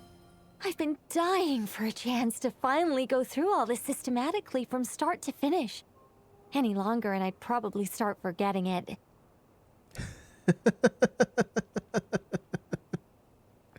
This is like the Citlali situation again. We can still hear you. Oh, look at that. Columbina's just playing with the grass. So cute. Now Paimon gets why Alice told us to mind our heads. What did I tell you? A lot of quirky people in Alice's orbit. Now then, the next order of business is, where do we start looking for the moon goddess's name? Maybe the rest of what Nicole has to say might give us some clues. Once I've heard her out, I'll summarize the salient points and share them with you all. I'm also inclined to review our other documents. Yes, our faith was first established by our Hyperborean ancestors, but many of the more factually accurate records are from after Kutar's birth. I have a hunch that the Fatui might know something too. Ooh. Sounds like we're gonna follow Columbina's journey through Devat, huh? In that case, we'll start by heading to the Frost Moon Enclave. Sounds like a plan. Take this with you. I'll see about getting in touch with the Fatui. It'll probably just be Arlecchino and Sandroni again. They're the only ones who would want to help. Yeah, because it's for Columbina's sake. So they're personally invested in their friend. Thank you, Mr. Varka. Don't mention it. Honestly, I'm more comfortable dealing with the Fatui than prying into the details of a young lady's childhood. Catch you later. I should follow them, just in case there's some way that I can help.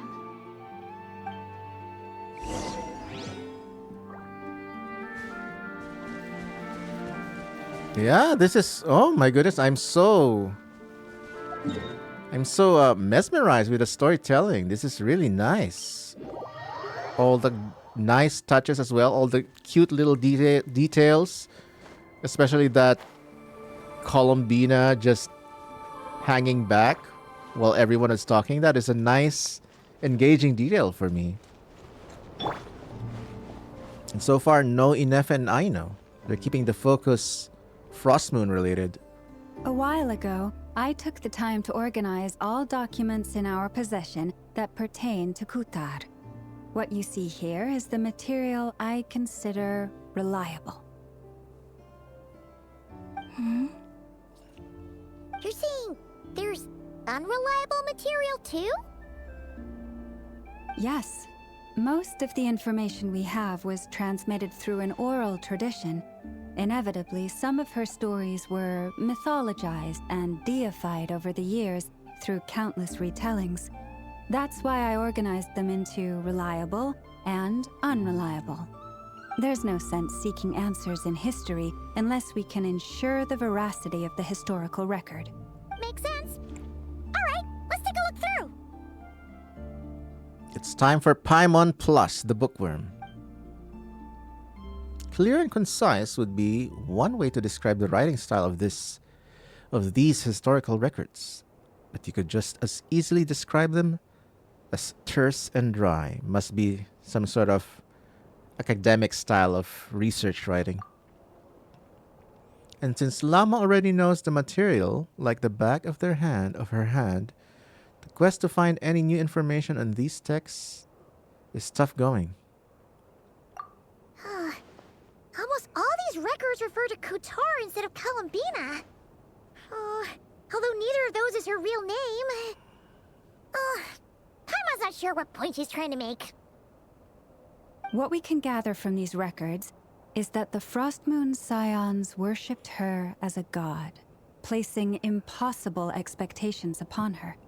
I cannot fault them for their earnest faith, but for all their devotion, worshipping her day in, day out changed nothing. I imagine that none of it resonated with Columbina. Aww. Poor Columbina, but also, look how cute she is just sitting on the table. Is she sitting on the table? It wouldn't surprise me if, even back then, she had already begun to reject the name Kutar and everything it represented. Llama speaks the truth. Knew it. When I heard them call upon Kutar with hope and expectation in their voices, they may as well have been calling upon somebody else.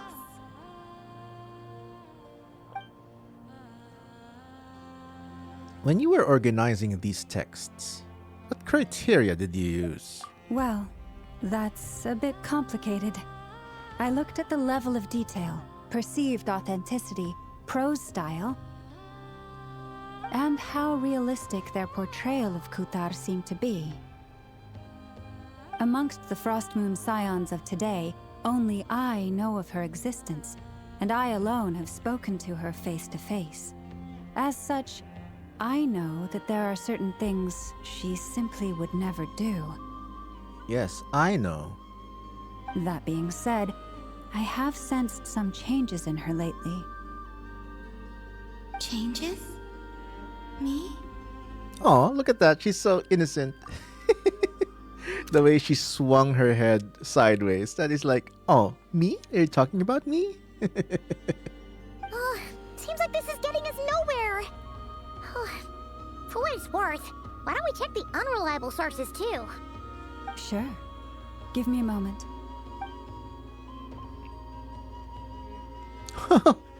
She's now sitting above. What is...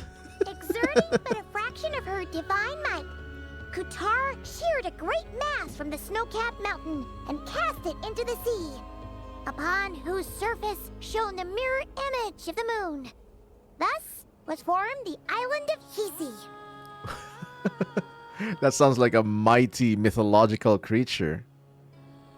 Yeah, right. That doesn't even begin to pass the sniff test. Why did Columbina laugh? Maybe because it was real? The three moons are not but lies through and through. Only one moon has ever shone for us, and Kutar is her name. The subjectivity is strong in this one. We've heard something like this before in Natlan. The vast majority of ancient texts are filled with fanciful tales like these. I trust you understand my criteria a little better now. Kutar did not speak, merely gazing into the distance in silence.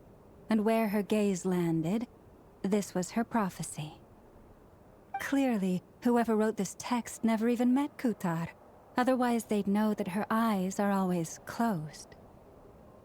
Oh, looks like this is the first time they're addressing her eyes always being closed. I think we've never talked about that. Even Traveler never talked about that, or even asked her. What about you, Traveler? What are you reading? Seems like a collection of anecdotes. What if the unreliable sources are the actual real sources? Come on, let Paimon see. The child wished to build a wooden nest with which to shield the fledgling bird from the cold. But being so young and lacking in strength, the child could not snap the branches from the trees. Kutar was passing by. Upon seeing the child, she summoned forth the Kuhenki. who built a beautiful nest for the child. I remember that. See? Maybe the unreliable sources are the real ones. Not knowing the meaning of Qatar's divine intervention, the child dared not to respond, and thus ran home to call their parents. But Qatar was gone. Maybe Columbina was just really that powerful, you know? The Moon Chanter declared the event a miracle and took the nest as a relic, placing it on high for all to see. The child was named as one favored by the goddess and was greatly respected amongst the people. Yet, no further miracles were bestowed, and this matter was forgotten in but a few years. Huh. Any thoughts after reading that? If it's true, it gives off a somewhat lonesome feeling. Yeah. Columbina probably just wanted to join the kid in making nests. That sounds more like the Columbina that we know. Just wants to play. Ah. I had originally considered this a fabrication, because Kuthar did not perform any similar actions in subsequent records. But now that I think about it, it does seem like something Columbina would do. It's just that... She didn't know how other people would interpret her actions. She was probably worried about making things difficult for people. And so, she gradually stopped joining in. Yes. Oh, that's so sad.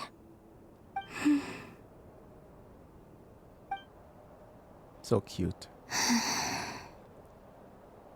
And now, I can make no such gestures of warmth, even if I want to. Damn. Damn it. Still no name. That's a bit of a shame. But we did learn some interesting stories. That's gotta count for something. Barca said he was gonna set up a meeting with Arlecchino and Sandrone, right? Let's go back to Nasha Town and see how he's doing.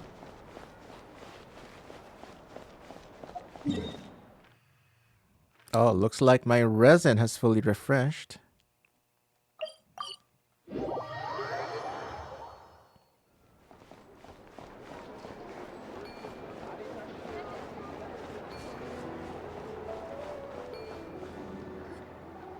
Let's see. There's Barca. Oh, and it's Durin and Albedo too. Talk about coincidences. We meet again. Yeah, this is pretty much the same place we bumped into each other last time. I convinced them to stick around a little longer. We were all waiting on people, so I figured having a little company would help pass the time. Ah, so you've been waiting for us? Does this mean that you've already arranged things with the Fatui? Sure does. Now you're back, we can go meet up with them together. How'd your investigation of the Frost Moon Enclave go? Well, we didn't find out Columbina's true name. But apart from that, it went pretty well. We learned some stories from her early days. Aha, just as well that I didn't tag along then. I'm sure our moon goddess wouldn't want every man and his dog knowing all about her private life. Still, desperate times, desperate measures, I guess. Someone had to do it. So, Barca was waiting on us, but what about you two? Are you waiting for Alice? Oh, no. We already met with her. We discussed that experiment I mentioned to you last time. Oh, and she also handed me this communication device. Oh, nice. The Dodoko phone. Oh, look at that. Columbina is happy. Maybe she likes the design. This looks familiar. I'm sure I saw one of these back on the Golden Apple Archipelago. Very nice callback. Although I missed that event because I was not active during that time. Yeah, it's nice that they called this back. That's right. I understand she informed you about the relationship between the phantom phenomena and Tevat's borders, yes? She wants me to help her with some more experiments on that front. She said that she'll contact me through this device with more information. Ah, I see. Following instructions and making observations. Pretty common research method. Takes me right back to Albedo's lab. Wait, then who exactly are you meeting? someone you know. Albedo's met him too. But I don't think Miss Lauma or the Grand Master have been introduced. What? Introductions are overrated, especially in cases like this. I knew it. Haha, hello, not pulling you. It's you! Hat guy. So, it's not like the academia has prohibitions against going abroad. Also, I applied for leave.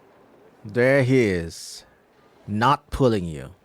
I've been writing to Hat Guy since obtaining a human form. I've already brought him up to speed on everything that's been going on in Nod-Krai. Haha, hat guy. Hat guy?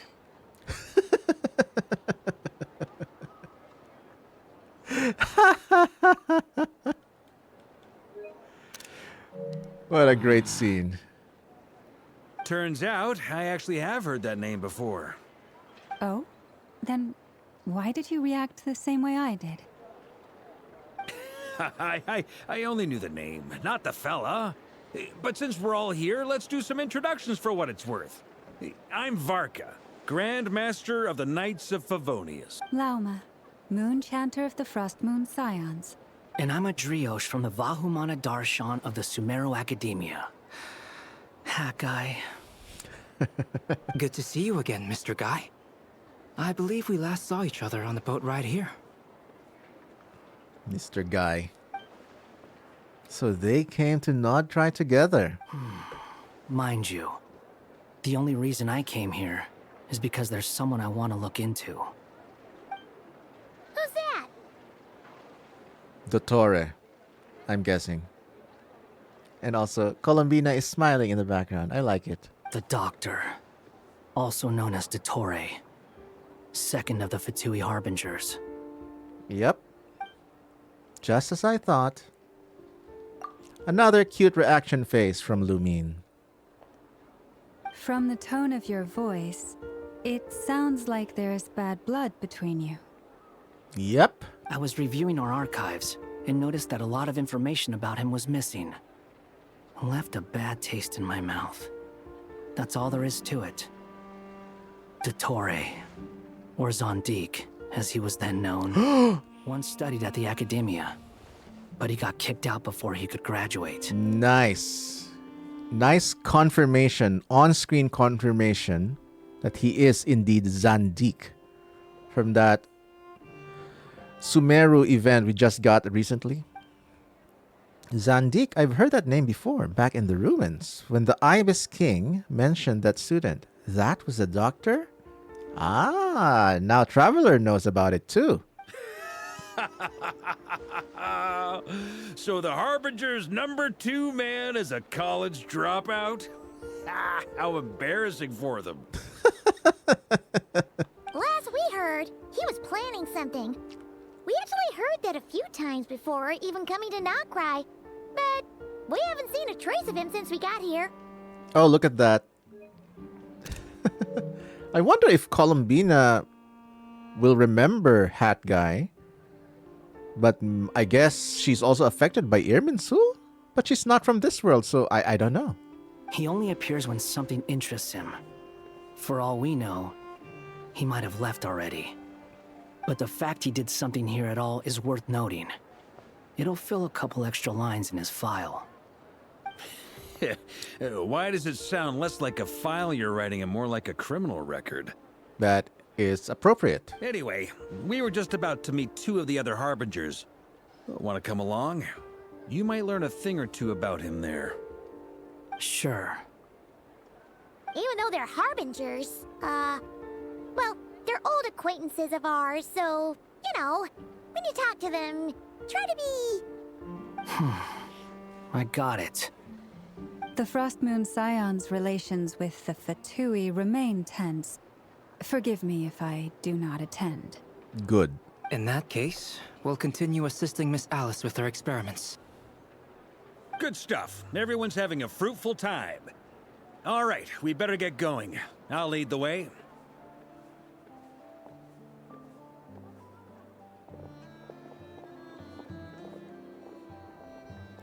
Hey, not pulling you.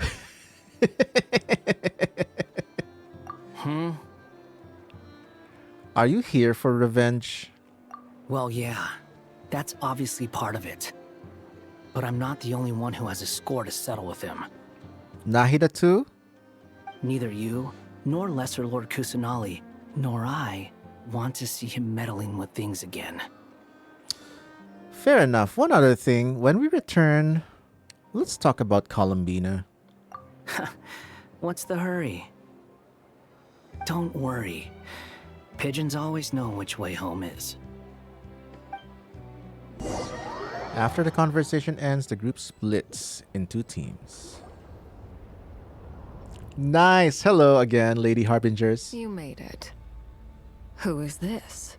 Wow. Okay. This is really nice to know that the Irminsul erasure is still in play.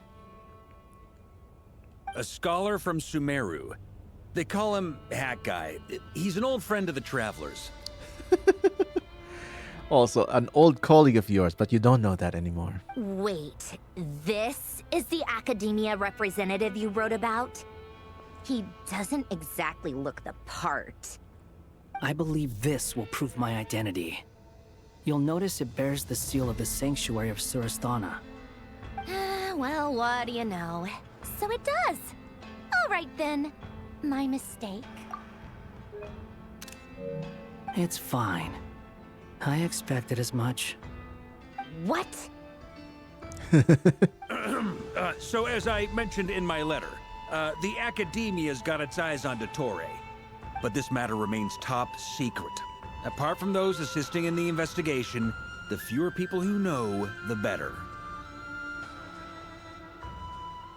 If anyone asks, I'm here in Nod-Krai to pursue my personal academic interests. Columbina is still here in the background. Gotta say, Barca, you did pretty well to keep all this under wraps for so long. Sounds like you got in touch with the academia about this way back. But looks like Arlecchino still can't sense her, even with the iridescent moon within her. You flatter me.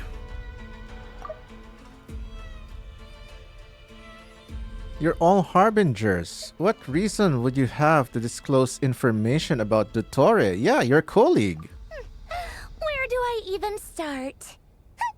Remember that time we fought Rerir at Star Sand Shoal? He sure let me have it then, didn't he? I'll bet Dottore had that all sketched out, with me as his convenient little pawn. So he was the one who asked you to get the moon marrow. He could not care less about us if he tried, but hey!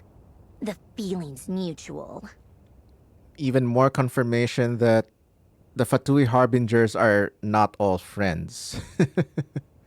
And perhaps despise each other. Well, not all of them. Obviously, some of them are friends, like the 3 of them. Arlecchino, Columbina, and Sandrone. Does Dottore really strike you as the sort who values his relationships with his colleagues? Absolutely not. Fair point. Definitely not. Which is why I always keep my guard up whenever he starts making suspicious moves. To that extent, our motivations align. On top of which, I consider you trustworthy people. Now, back on topic. In the wake of the Reikir of Solnari episode, Sandrone and I grew suspicious about Dottore's complete inaction during the entire affair. So we tried to find out what he'd been up to, but unfortunately to no avail. I really love Columbina livening things up. He never lets anyone in on his plans. The more he cares about something, the more secretive he gets. Indeed.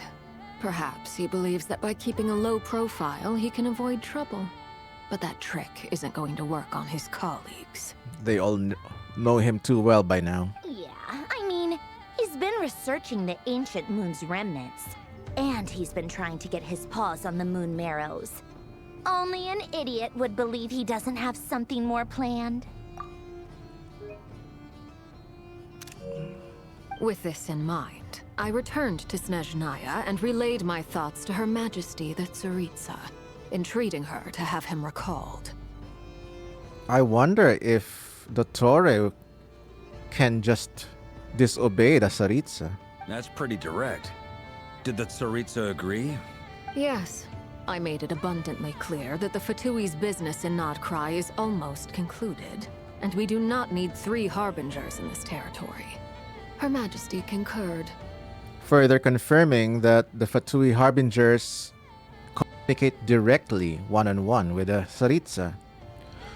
Accordingly, Dottore has returned at her orders. Oh, really? I imagine he is continuing with experiments, which no one besides he would ever have any interest in.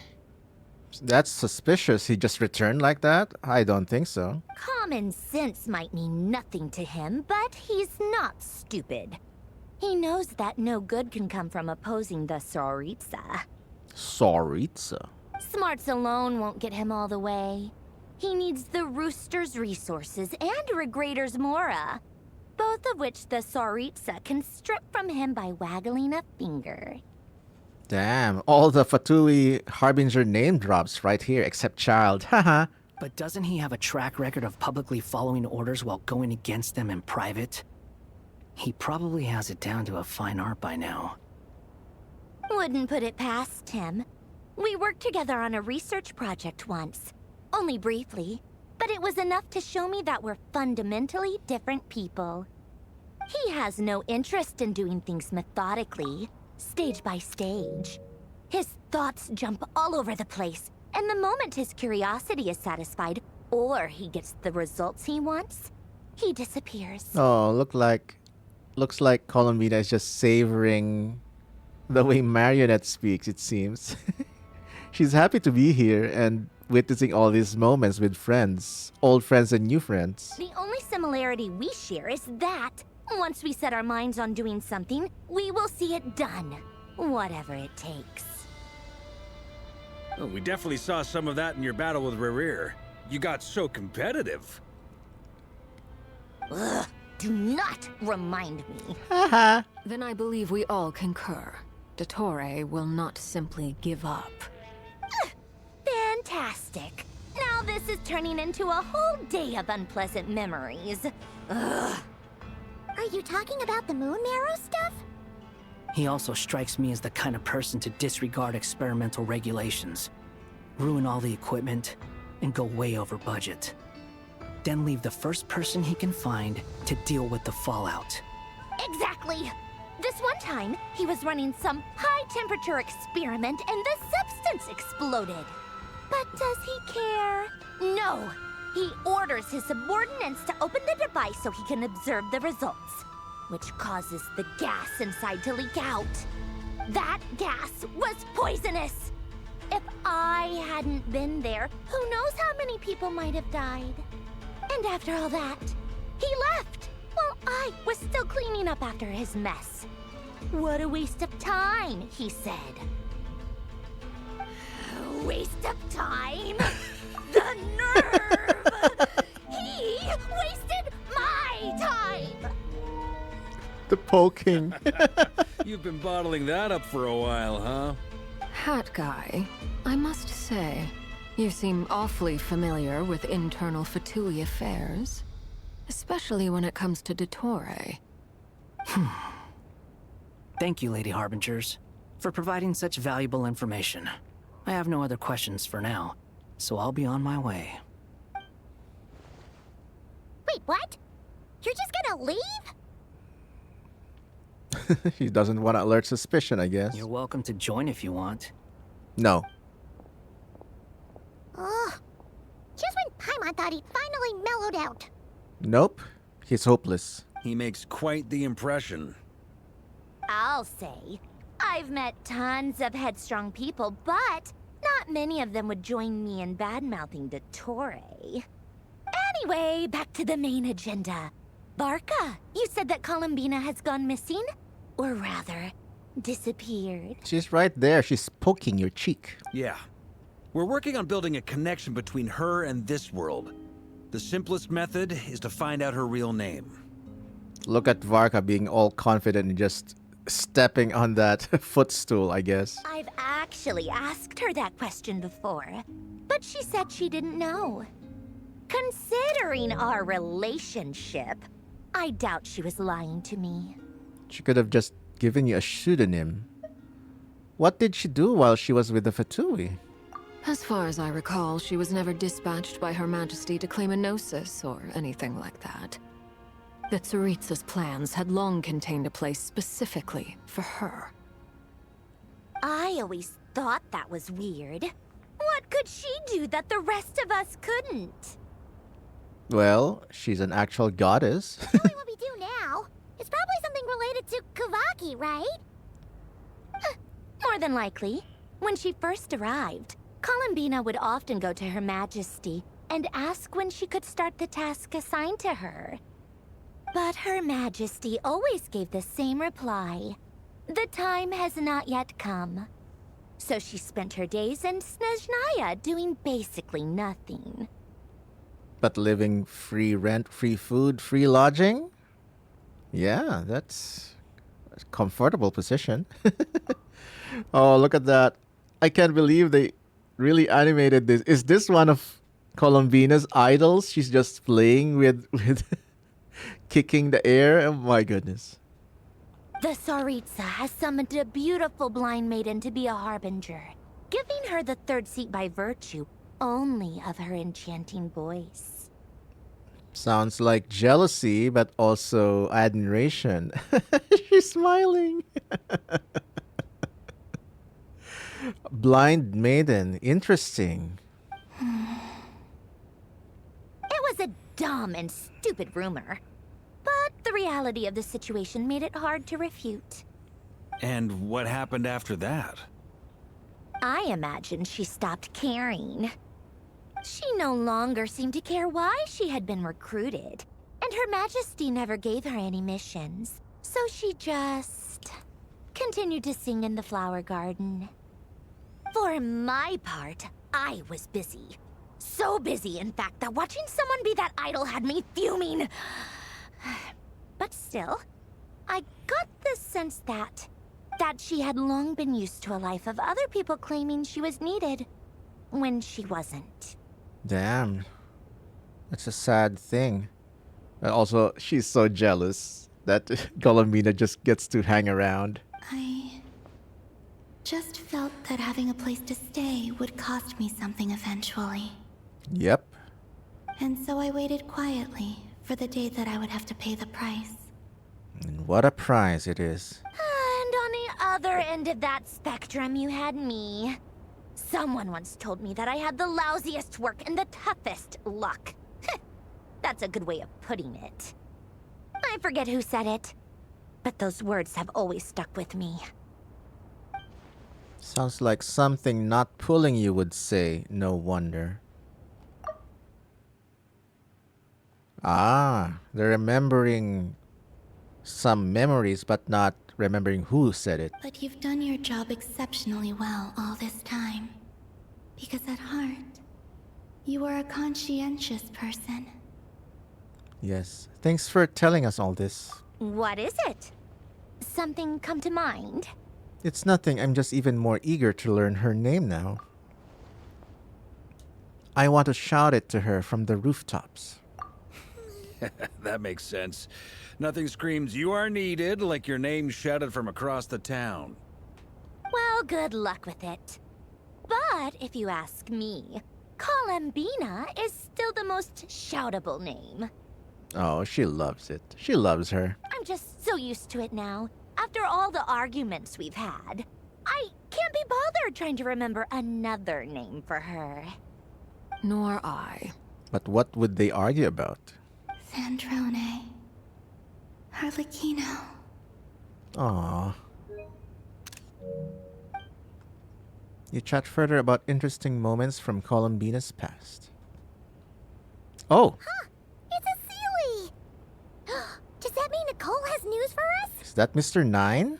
Ladies, I thank you for your hospitality.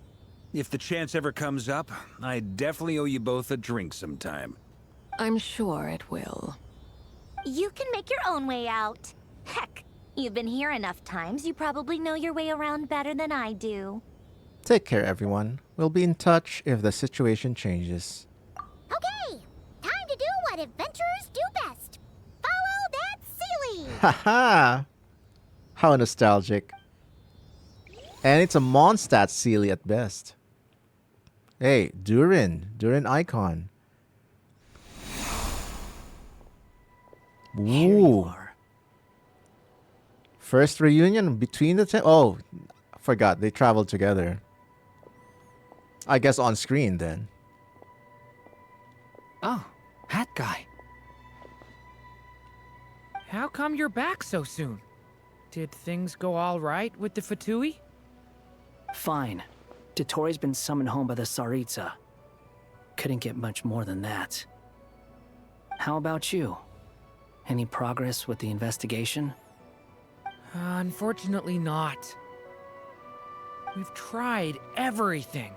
Different phantoms, different locations, different points in history. But the results were the same each time. Abyssal monsters roaming the land. People crying out in despair, with no hope of being rescued. Every time I see it, I can't help but think, is this what it was like in Mondstadt when Dragonspine Durin attacked? And if I fail in the task I've been given, will I create yet another tragedy? That's just meaningless speculation. When we encountered similar phenomena previously, I tried to interfere with those illusions, using sounds and lights to guide them. However, we could not change their fates. At most, we were able to extend their existences. The events of the past are like fate that has been written into Irminsul. There isn't a living thing in Teyvat that can escape its past. But Miss Alice instructed us to try to find ways to change the outcome that these phantoms face. It's an impossible task. Can't you just refuse? Since she asked us to do this, I feel like it can't truly be impossible. Or if it is, well, mages can make the impossible possible. True. I could not have been born as Durin otherwise. But you also said that your past 39 attempts were fruitless. That's true. But you're still going. Yes. After this many futile attempts, surely you realize that you're not doing this because you still believe what some mage told you. It's because you want her hypothesis to come true. It's something you wish for deep inside. So, think for yourself about what you want to do. As long as you don't believe it's futile, it isn't. Yeah. Previous experience indicates that we cannot touch the phantoms, which limits the effectiveness of our interventions. If we want to clear this hurdle, we need to break this rule somehow. Same thought here. Following the same rules means repeating the same failures. Reducing ourselves to mere playthings of fate. So you mean we need to figure out a way to make contact with them despite knowing that we can't? Yes, and I suspect that's something only you are capable of. Why can't you just do the Varka method and role-playing? Everything in Teyvat is logged in Irminsul. But the withering that once occurred in Sumeru was a sign that the Great World Tree was being corrupted. This corruption allowed things that should not have existed in Teyvat to appear. This is tantamount to rewriting reality to an extent. You're saying abyssal power might be able to affect those phantoms? No one's ever tried it before. If you're gonna try it, it'll take courage. And you have to be confident that you can control it. Is anyone there? Has anyone seen my daughter? She's missing. I have to find her. I hear someone inside. Spargana? Are you in there? Ah! If I can use my abyssal powers to warn him that there is danger here, maybe it'll change his decision. Maybe he'll stay away. Yes. The important thing is not the nature of the power, but rather how you use it. To intimidate and obstruct. Sounds about right for the Abyss. Let me try. I should be able to influence that thing. Have you seen a little girl?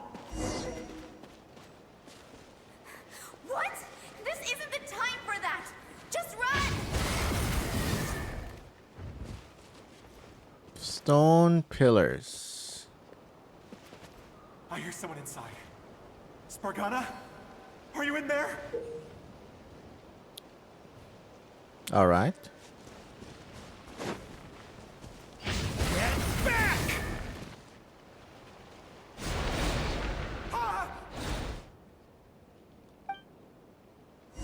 Have you seen a little girl? What? What? This isn't the time for that! Just run!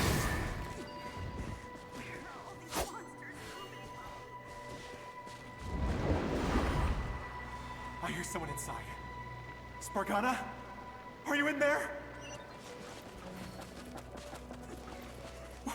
What is this? Looks dangerous. I should get out of here.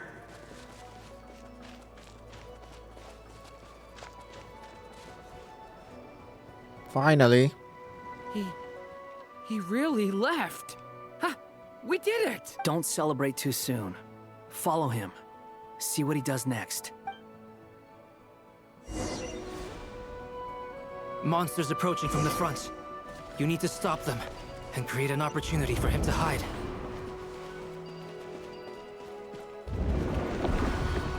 No, there's monsters ahead.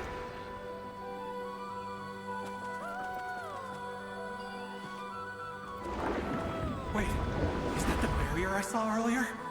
Why is it appearing now? It's as if someone's controlling it. Me. That is me.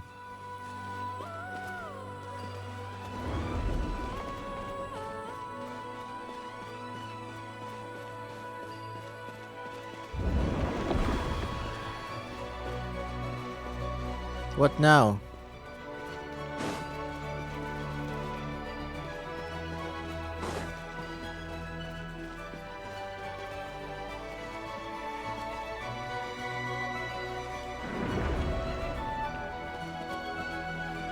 Make it possible for him to pass through.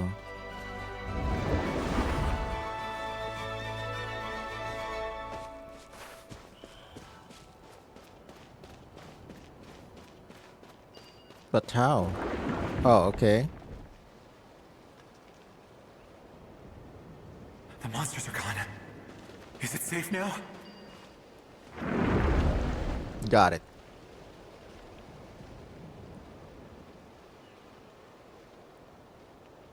Why does he have a party hat though? Barrier's gone too. How odd. Anyway, I guess I'll keep going. Quickly, let's keep up.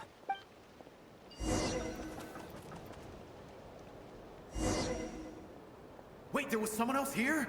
Don't go any further. We've got anti-monster traps laid out everywhere. But my daughter must just be up ahead. I have to go. This way's blocked. Use explosives. Okay. We might be able to use the explosives over there, but we need to take care not to hurt him. I'll use the barrier to keep him at a safe distance. This barrier seems to be helping me somehow. Hey, hey, wake up! Oh, no good. Gotta keep moving ahead.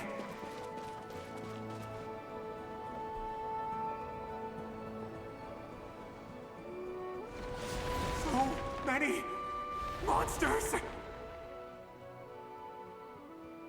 There's still a chance, Durin. Use the traps.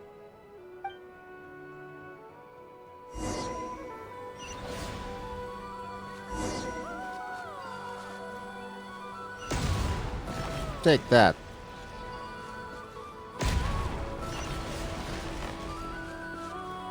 You're gone.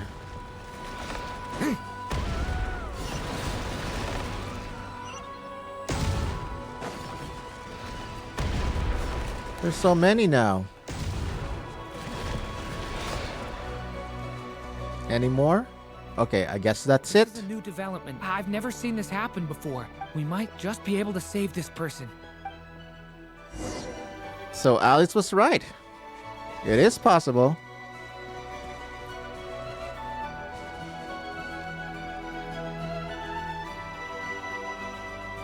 Nice music. Hello there. Have you seen my daughter? Spargana's her name. She's carrying a large backpack. Get out while you still can, you fool. You won't find any survivors here. But I can't just leave her here. She must be so scared right now. Sorry. Wish I could help, but I haven't seen her. You'll just have to keep looking. Okay, thank you. If I do find her, I'll get her to shelter and come back for you. Don't bother. I've got nowhere left to go. What's that noise? Monster! No, if he goes inside, he'll be walking into a trap. Let's try this once more. This time, we have to stop him. Wait for another chance.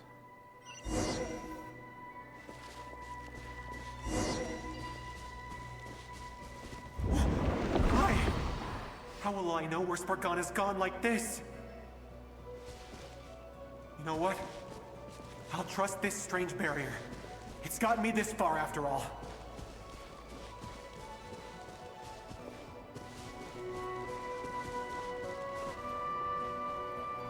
Spargana, are you there?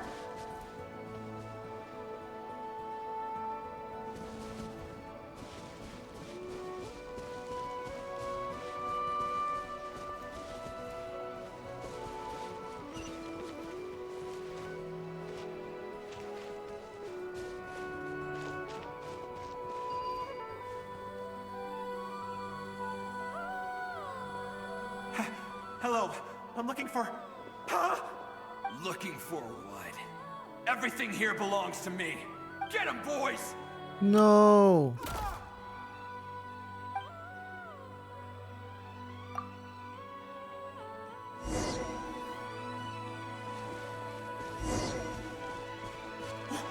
Why? How will I know where Spargana's gone like this? You know what? I'll trust this strange barrier. It's gotten me this far after all.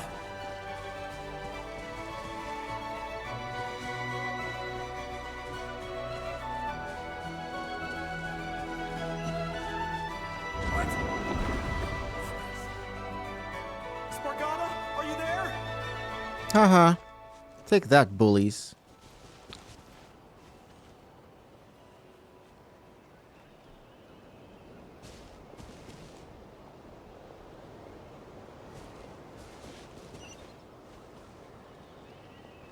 Nope.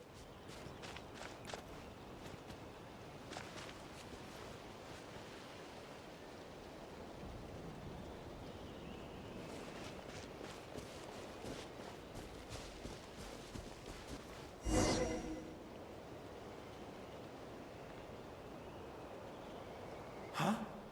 That looks like one of my daughter's books. Thank you.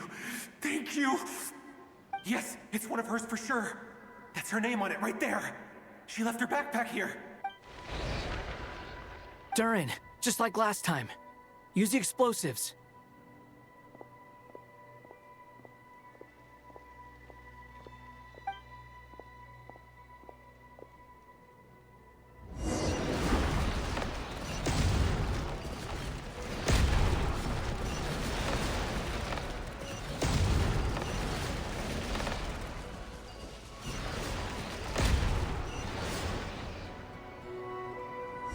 No.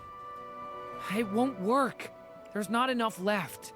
If he makes it in, he'll die. But then, this clue could be the key to him finding his daughter. It might not be the only one. Better he misses that clue than loses his life. I guess so.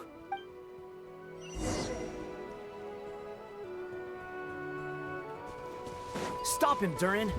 We can't let him get any further in. Goodbye. It's my daughter's book. She's passed this way. Why? Why won't you let me go in? I've searched and searched and searched just for this. But how will I find her without any clues?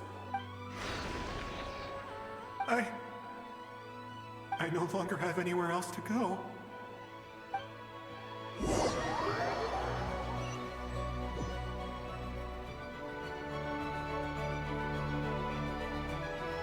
I'm sorry. I'm so sorry. He refuses to go anywhere else. Whether he opens this door or not, all that awaits him now is death. We couldn't change his fate. Albedo? Hat Guy? Let's try one more time. I don't know how we're gonna do this, but I don't want to give up either. All right. Why am I here? What's going on? All these scenes running through my head. Where are they from? Huh? What's going on? His reactions have changed. How many times have I... What's happening to me? He's in a time loop. Huh? You can see us now? I feel like I always could, but that I only just realized you were there. I'm sorry, I don't know how to describe what I'm feeling. They broke through. But you were the ones guiding me using that marked barrier, right? I haven't done anything yet, but those monsters, those deaths, they feel like memories. Like things I really did experience. I won't find my daughter. In fact, I'll ultimately die trying to find her. Isn't that right? Well, no, it isn't. Yes, it is. Even so, we're trying to find a way out of this. You've not seen my daughter either, have you? It seems she really isn't here.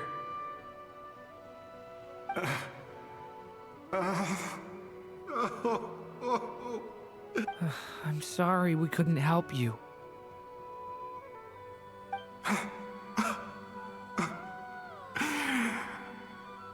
I'm just tired. Maybe this is destiny. Maybe it doesn't matter how hard I search. How long do I have left? Experience says 15 to 20 minutes. 15 to 20. Thank you for all your help. Let's rest a while. You look exhausted too. What did he say? Oh. Now's not the time for you to start pitying us. It's not pity. I'm just realizing that I've only got 10 or so minutes left. You know?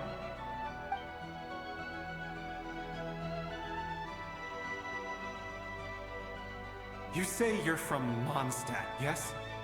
A place with windmills, where people enjoy limitless freedom? And you're from Sumeru, where they've built an academy into a giant tree? Yes. It seems you've never heard of either place. Those names are unknown to me, I'm afraid, yes. Have you heard of Hyperborea? I have, but I heard that it was destroyed in the distant past. I see.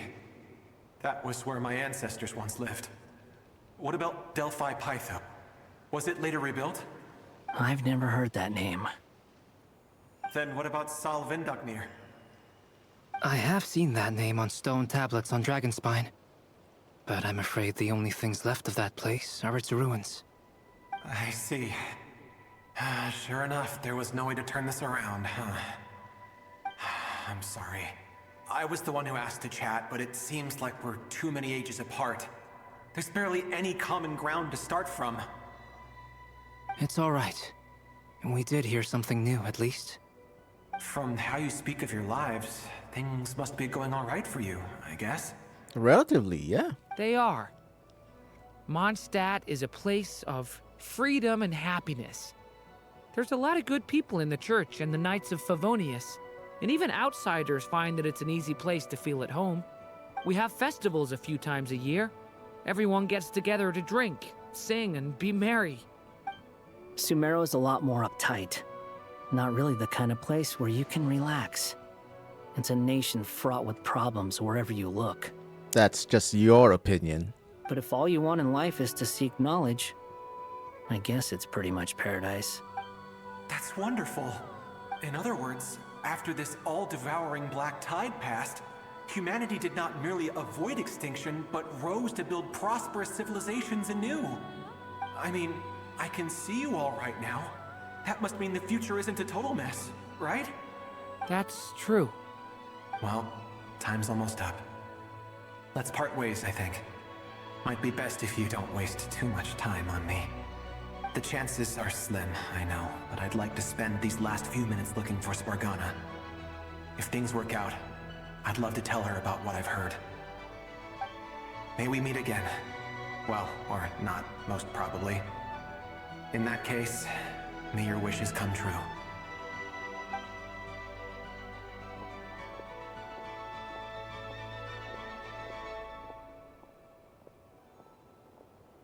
He's gone.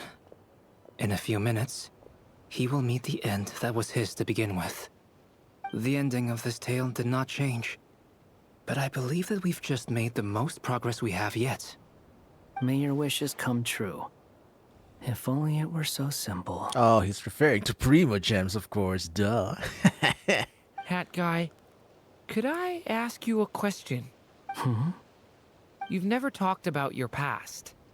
It seems complicated, and it weighs heavily on you, too. Would you be willing to tell me about it?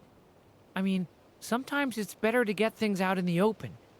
Take that guy we try to help, for instance. At least he said goodbye with a smile, right? I know about Albedo's past. Our experiences are very similar, and he created me. As for you, you're my first friend, and you've witnessed every step I've taken. But by comparison, I know nothing about you. Either way, I mean, we're still best friends. But if I knew more about you, I might understand your thoughts a bit better. He's maturing so fast. I've told you about myself. I'm a student at the academia. And what did you do before that? Prepared for the entrance exam? All right. If you really don't want to talk about it, I won't press you any further. I was a puppet built from the branches of a white tree, using technology left behind by the Conrian schools of mechanical engineering. A white tree? You mean an Irminsul tree? Yes. A branch of Irminsul that was once connected to the main tree. No, look at these three. These are not humans. These three are created creatures. So you had a human creator too? Yeah. But my creator abandoned me after deciding that I was a failure. After that...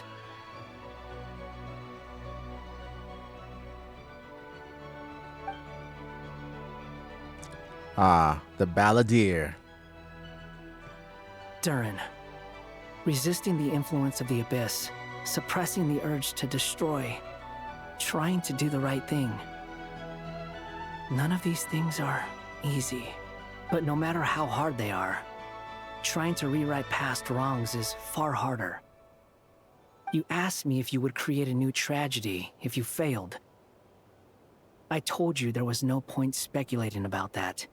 But the real answer is, yes, you absolutely will.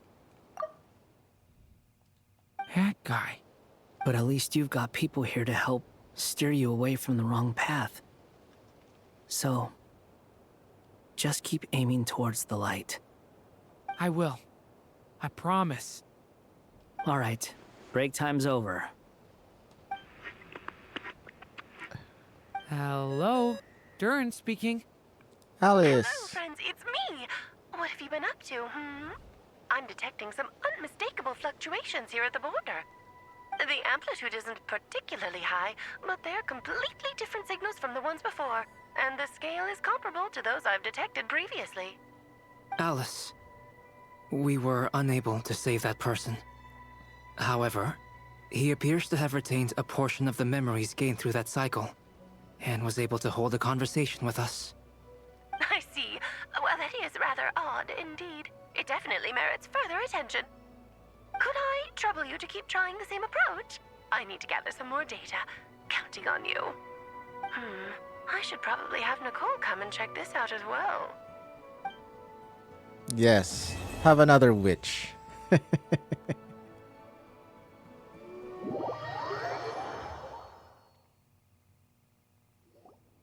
There you are. I was worried you might stop to collect treasure chests opened by the Seelie along the way. It would have taken you so much longer to get here. Another conversation I cannot hear. Aw, poor Columbina. I am delighted to see that you understand what takes priority, and that your adventurer's instinct has not swayed your resolve. Really, I must applaud you for it. You should know. Paimon's head. Okay, I'll try and keep it short. My senses are telling me that this is where we shall find the entrance to the ruins. Nicole is so cute. Oh, cool! Well, what are we waiting for? Let's open it up and see! Patience. This was a sanctuary of great importance to the Hyperboreans. A special process is required to open the gate. Oh! Like the place that housed the Eternal Moon's Marrow? Seems like the ancients were very fond of making tricky gate puzzles. Okay, so what's the plan? Okay. Need us to do anything? And just the short version, if you can. Ah. Alright then. I was planning to start with some background on the invention of these techniques. Are you sure you don't want to hear it? It's quite informative. She's a huge nerd. Remember what you were saying about priorities? Fine. Simply put, we need 3 human representatives to successfully undergo a process of Kuvaki resonance. Oh, is this where Varka will become a lunar swirl somehow? I don't know. Think of it as a test from the 3 moon goddesses to see if the entrants are qualified, with the most recognizable qualification being Kuvaki. Pretty sure Lauma would ace that test. Oh, wait. We need 3 people. I also have no doubt that the Moon Chanter would be qualified. But we would need 2 other people with the same constitution. Therefore, the most feasible method is not so much to follow the rules, but to figure out how the test functions and find a workaround. I've done some research, and it turns out the mechanism is rather crude. We'll simply need humans to stand before it who have sufficient Kuvaki energy within them. I'm with you so far. How do we get the Kuvaki in them? The easiest way would be transfusion. Take some Kuvaki from Nod-Krai's soil, put it into the bloodstream, and get it circulating in the body. So we're going to cheat on the test? Precisely. There are other methods, but this is the simplest one. Cheating the system is much easier than trying to hide from it. Huh? Ah! Sorry? Does the idea of cheating upset you, Miss Lauma? No, that's not it. I suddenly had an idea. Oh, what is it? It's about Moon Prayer Night. I figured out a way for Kutar to join in the festivities. Huh? But as Paimon said, we need to have our priorities straight. Let's get back to the test. I'll follow up with Nefer on the festival arrangements. Light bulb moment. Okay. Anyway, is this really the best method we have? A Kuvaki transfusion sounds dangerous, no matter how you slice it. If you think that's dangerous, wait till you hear the other methods. I'd be more than happy to go through them if you'd like. There are several. No need, we're good. Let's go with this one. Very well. Kuvaki transfusion it is. Now, I should mention that the risks can be greater or lower depending on individual compatibility. It would be rash to simply infuse the Kuvaki and hope for the best. If the body rejects it, the reaction can be quite severe. The symptoms are similar to another condition that some people living here suffer from, known as congenital Kuvaki sensitivity. She knows. So, before we execute our plan, I will perform a simple test of my own to see who is compatible and who is not. Once that is done, we will have to complete the resonance process as rapidly as possible. The participants must remain stationary while the Kuvaki circulates and bonds with them, and they mustn't eat or drink anything. What? No eating or drinking? That's some hardcore fasting. They'll all be monks by the time they're through. How long will you have to keep that up? 3 days.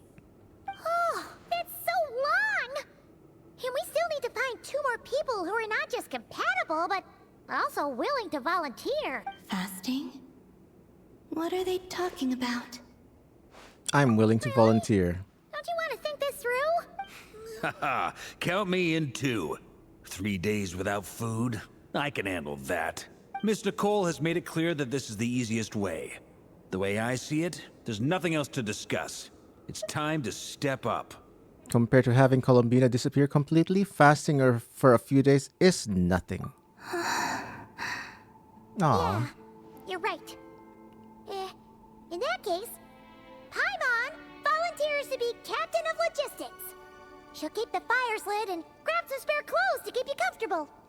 Then we'll start with you first, Traveler. Please step forward.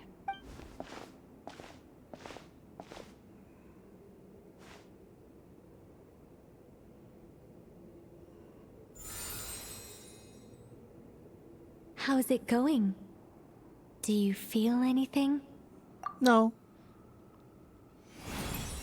How about now? No. And now? She's like a doctor.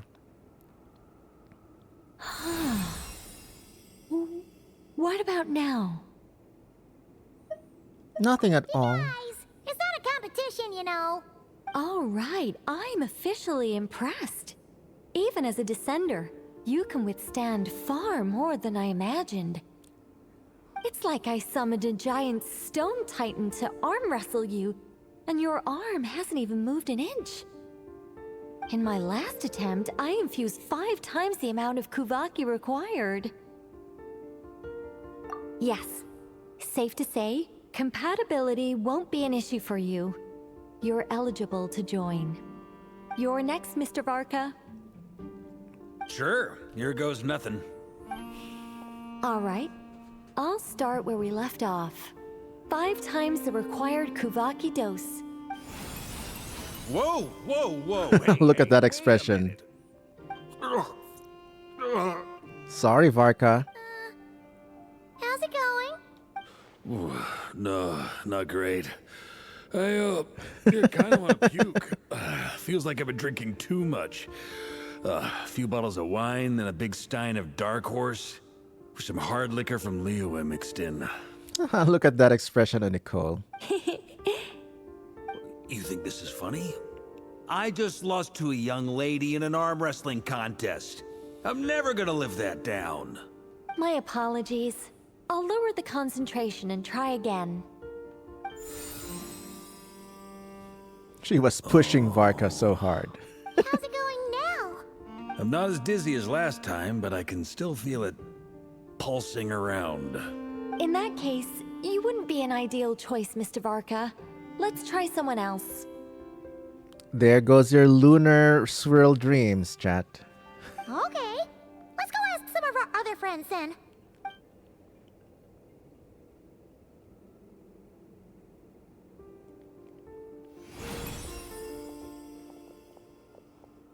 Footsteps. No surprises here, Miss Moonchanter. You're perfectly compatible. You may join.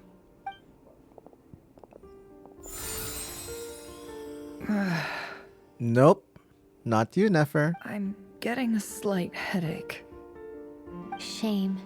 You were so close. Yehoda! Whoa, I'm itching all over. This is so funny. This is one of the funniest montages. Allergic reaction. We can't have that. Huh? Hi, Aino. Finally, an Aino appearance. Are you gonna start a what? The Hexen Circle is an organization that cares for and protects children. We will not have them do dangerous things. Not even tests. How responsible. Poor Aino, though. Ah, maybe Inefa can.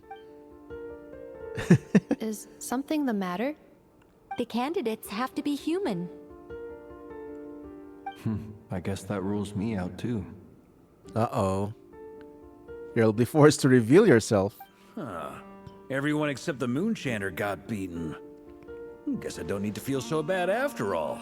I mean, looks like this isn't gonna be as easy as we thought. Perhaps I could ask for volunteers among the Frost Moon Scions.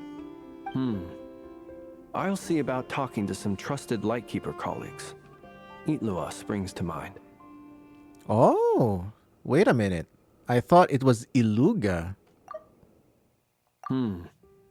I'll see about talking to some trusted Lightkeeper colleagues. Itlua springs to mind. Itlua. Itlua. Itlua. Nice. Nice to know. In fact, I think we had some former Frost Moon Scions join our ranks recently. Can you give me the scientific explanation for how the test works? I can probably make some kind of test bot. Then we can just zip through Nasha Town, going up to people and pressing a button to check their status. Wouldn't that be way easier? No. Aw. Wow! No elaboration for once. I think she's tired. Contact the Knights of Favonia's garrison in the Wave Chaser plane. Shame that Lohan's already left. And that guy's even tougher than I am. Strange. The moon goddess is clearly revered by many people. So why is she on the brink of disappearing? She mentioned that the world has rejected her from the very beginning. Oh, look at this.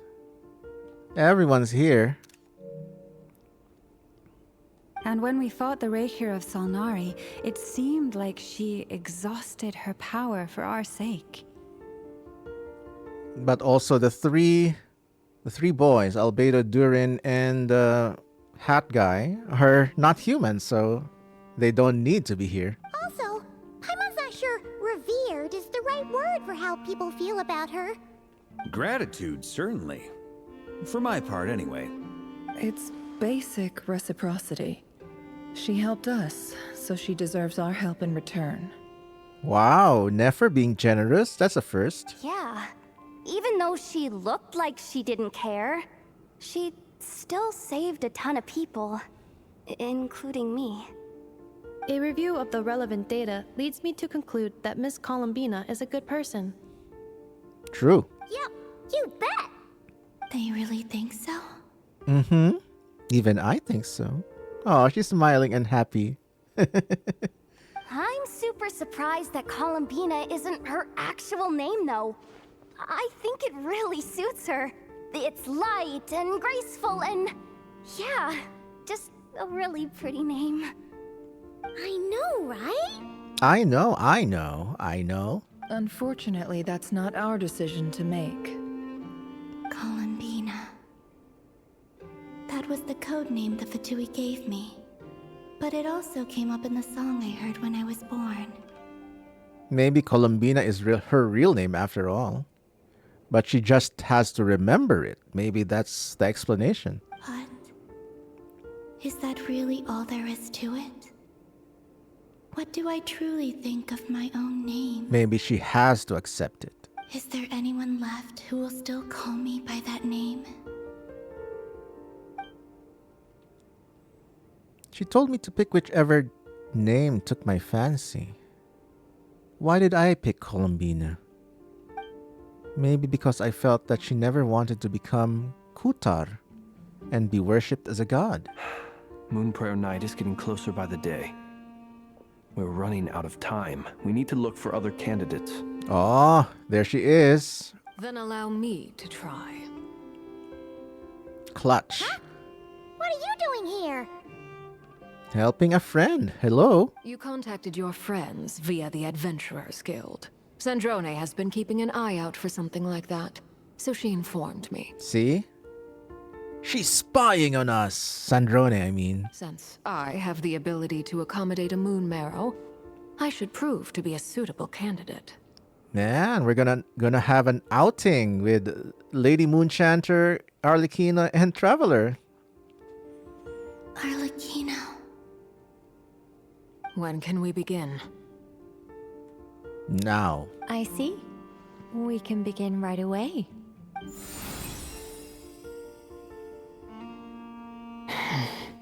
How was it? Did you feel any discomfort? Not at all. Perfect. Then it seems we shan't need to look for additional candidates after all. Great! Cool. Alright, like Paimon said, the rest of us can take turns making sure the three of them stay warm and comfy. Then, my job is to take care of the caretakers. I will ensure everyone receives food and accommodation. Let's do this. No time to waste. I'm ready as well. It's fasting time.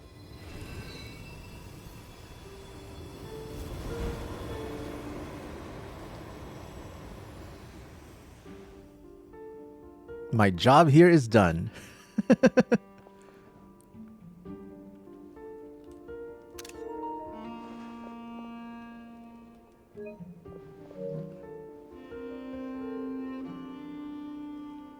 Aw, Columbina's just sleeping now. So many screenshot moments.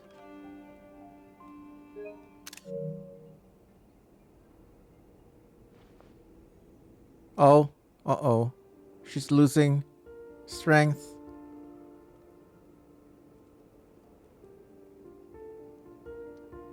It's a nice solemn moment. The work is done. The sacred scroll shut. The stars grow dim, the people silent. The white sun sets, the silver moon rises. O path to the temple, appear now before us.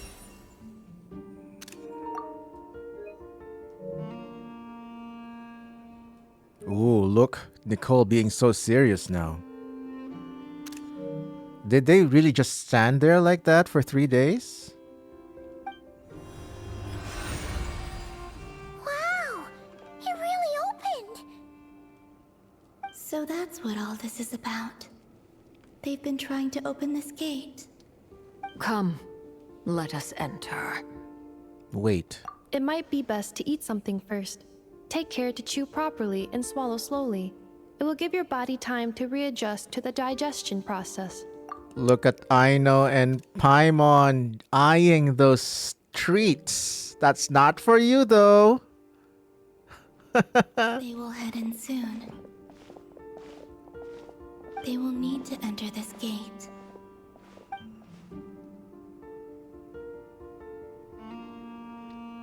Huh? I cannot pass through. Is it because I have no physical body? No. It has been 3 days. My strength has all but completely faded. So yeah, that confirms it. 3 days indeed. Can I really hold on until Moon Prayer Night? Stay strong, Columbina.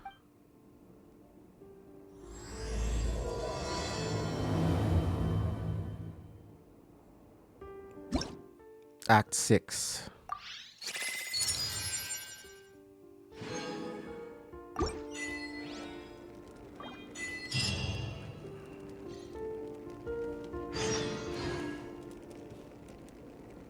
All right. Wow, okay. So many stuff happened in that act. But before we continue, let me just gather my thoughts. Man, Alice and Nicole is the big moment of this. And I guess more personal moments for Durin because he's the new banner character. And of course, he needs some more story moments, of course. But I'm also guessing the bigger details will be in his own story quest, which I haven't done yet. But yeah, man, I am so excited to learn more about Nicole, more about Alice. It's been 5 years waiting for this moment, especially for Alice. So yeah, what a big moment. And it's quite a relaxing quest. No combat at all, which is a little bit refreshing. But my goodness, all the cool little touches with being able to control Columbina for a while and those cute little personal moments she has when she's walking behind and walking around listening to everyone when they can't see her. And my goodness, that moment with Sandrone and Arlecchino talking about Columbina, about her past in the Fatui. It's all nice to hear, but also sad because, you know, they pretty much made Columbina do nothing. But yeah, it's all nice Columbina lore reveal.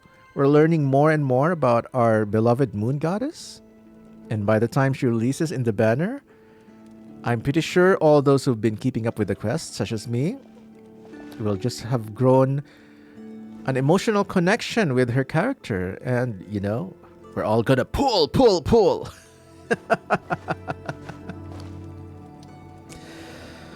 But yeah, very lengthy quest, lots of story reveals, lots of big first moments, first meetings with Traveler.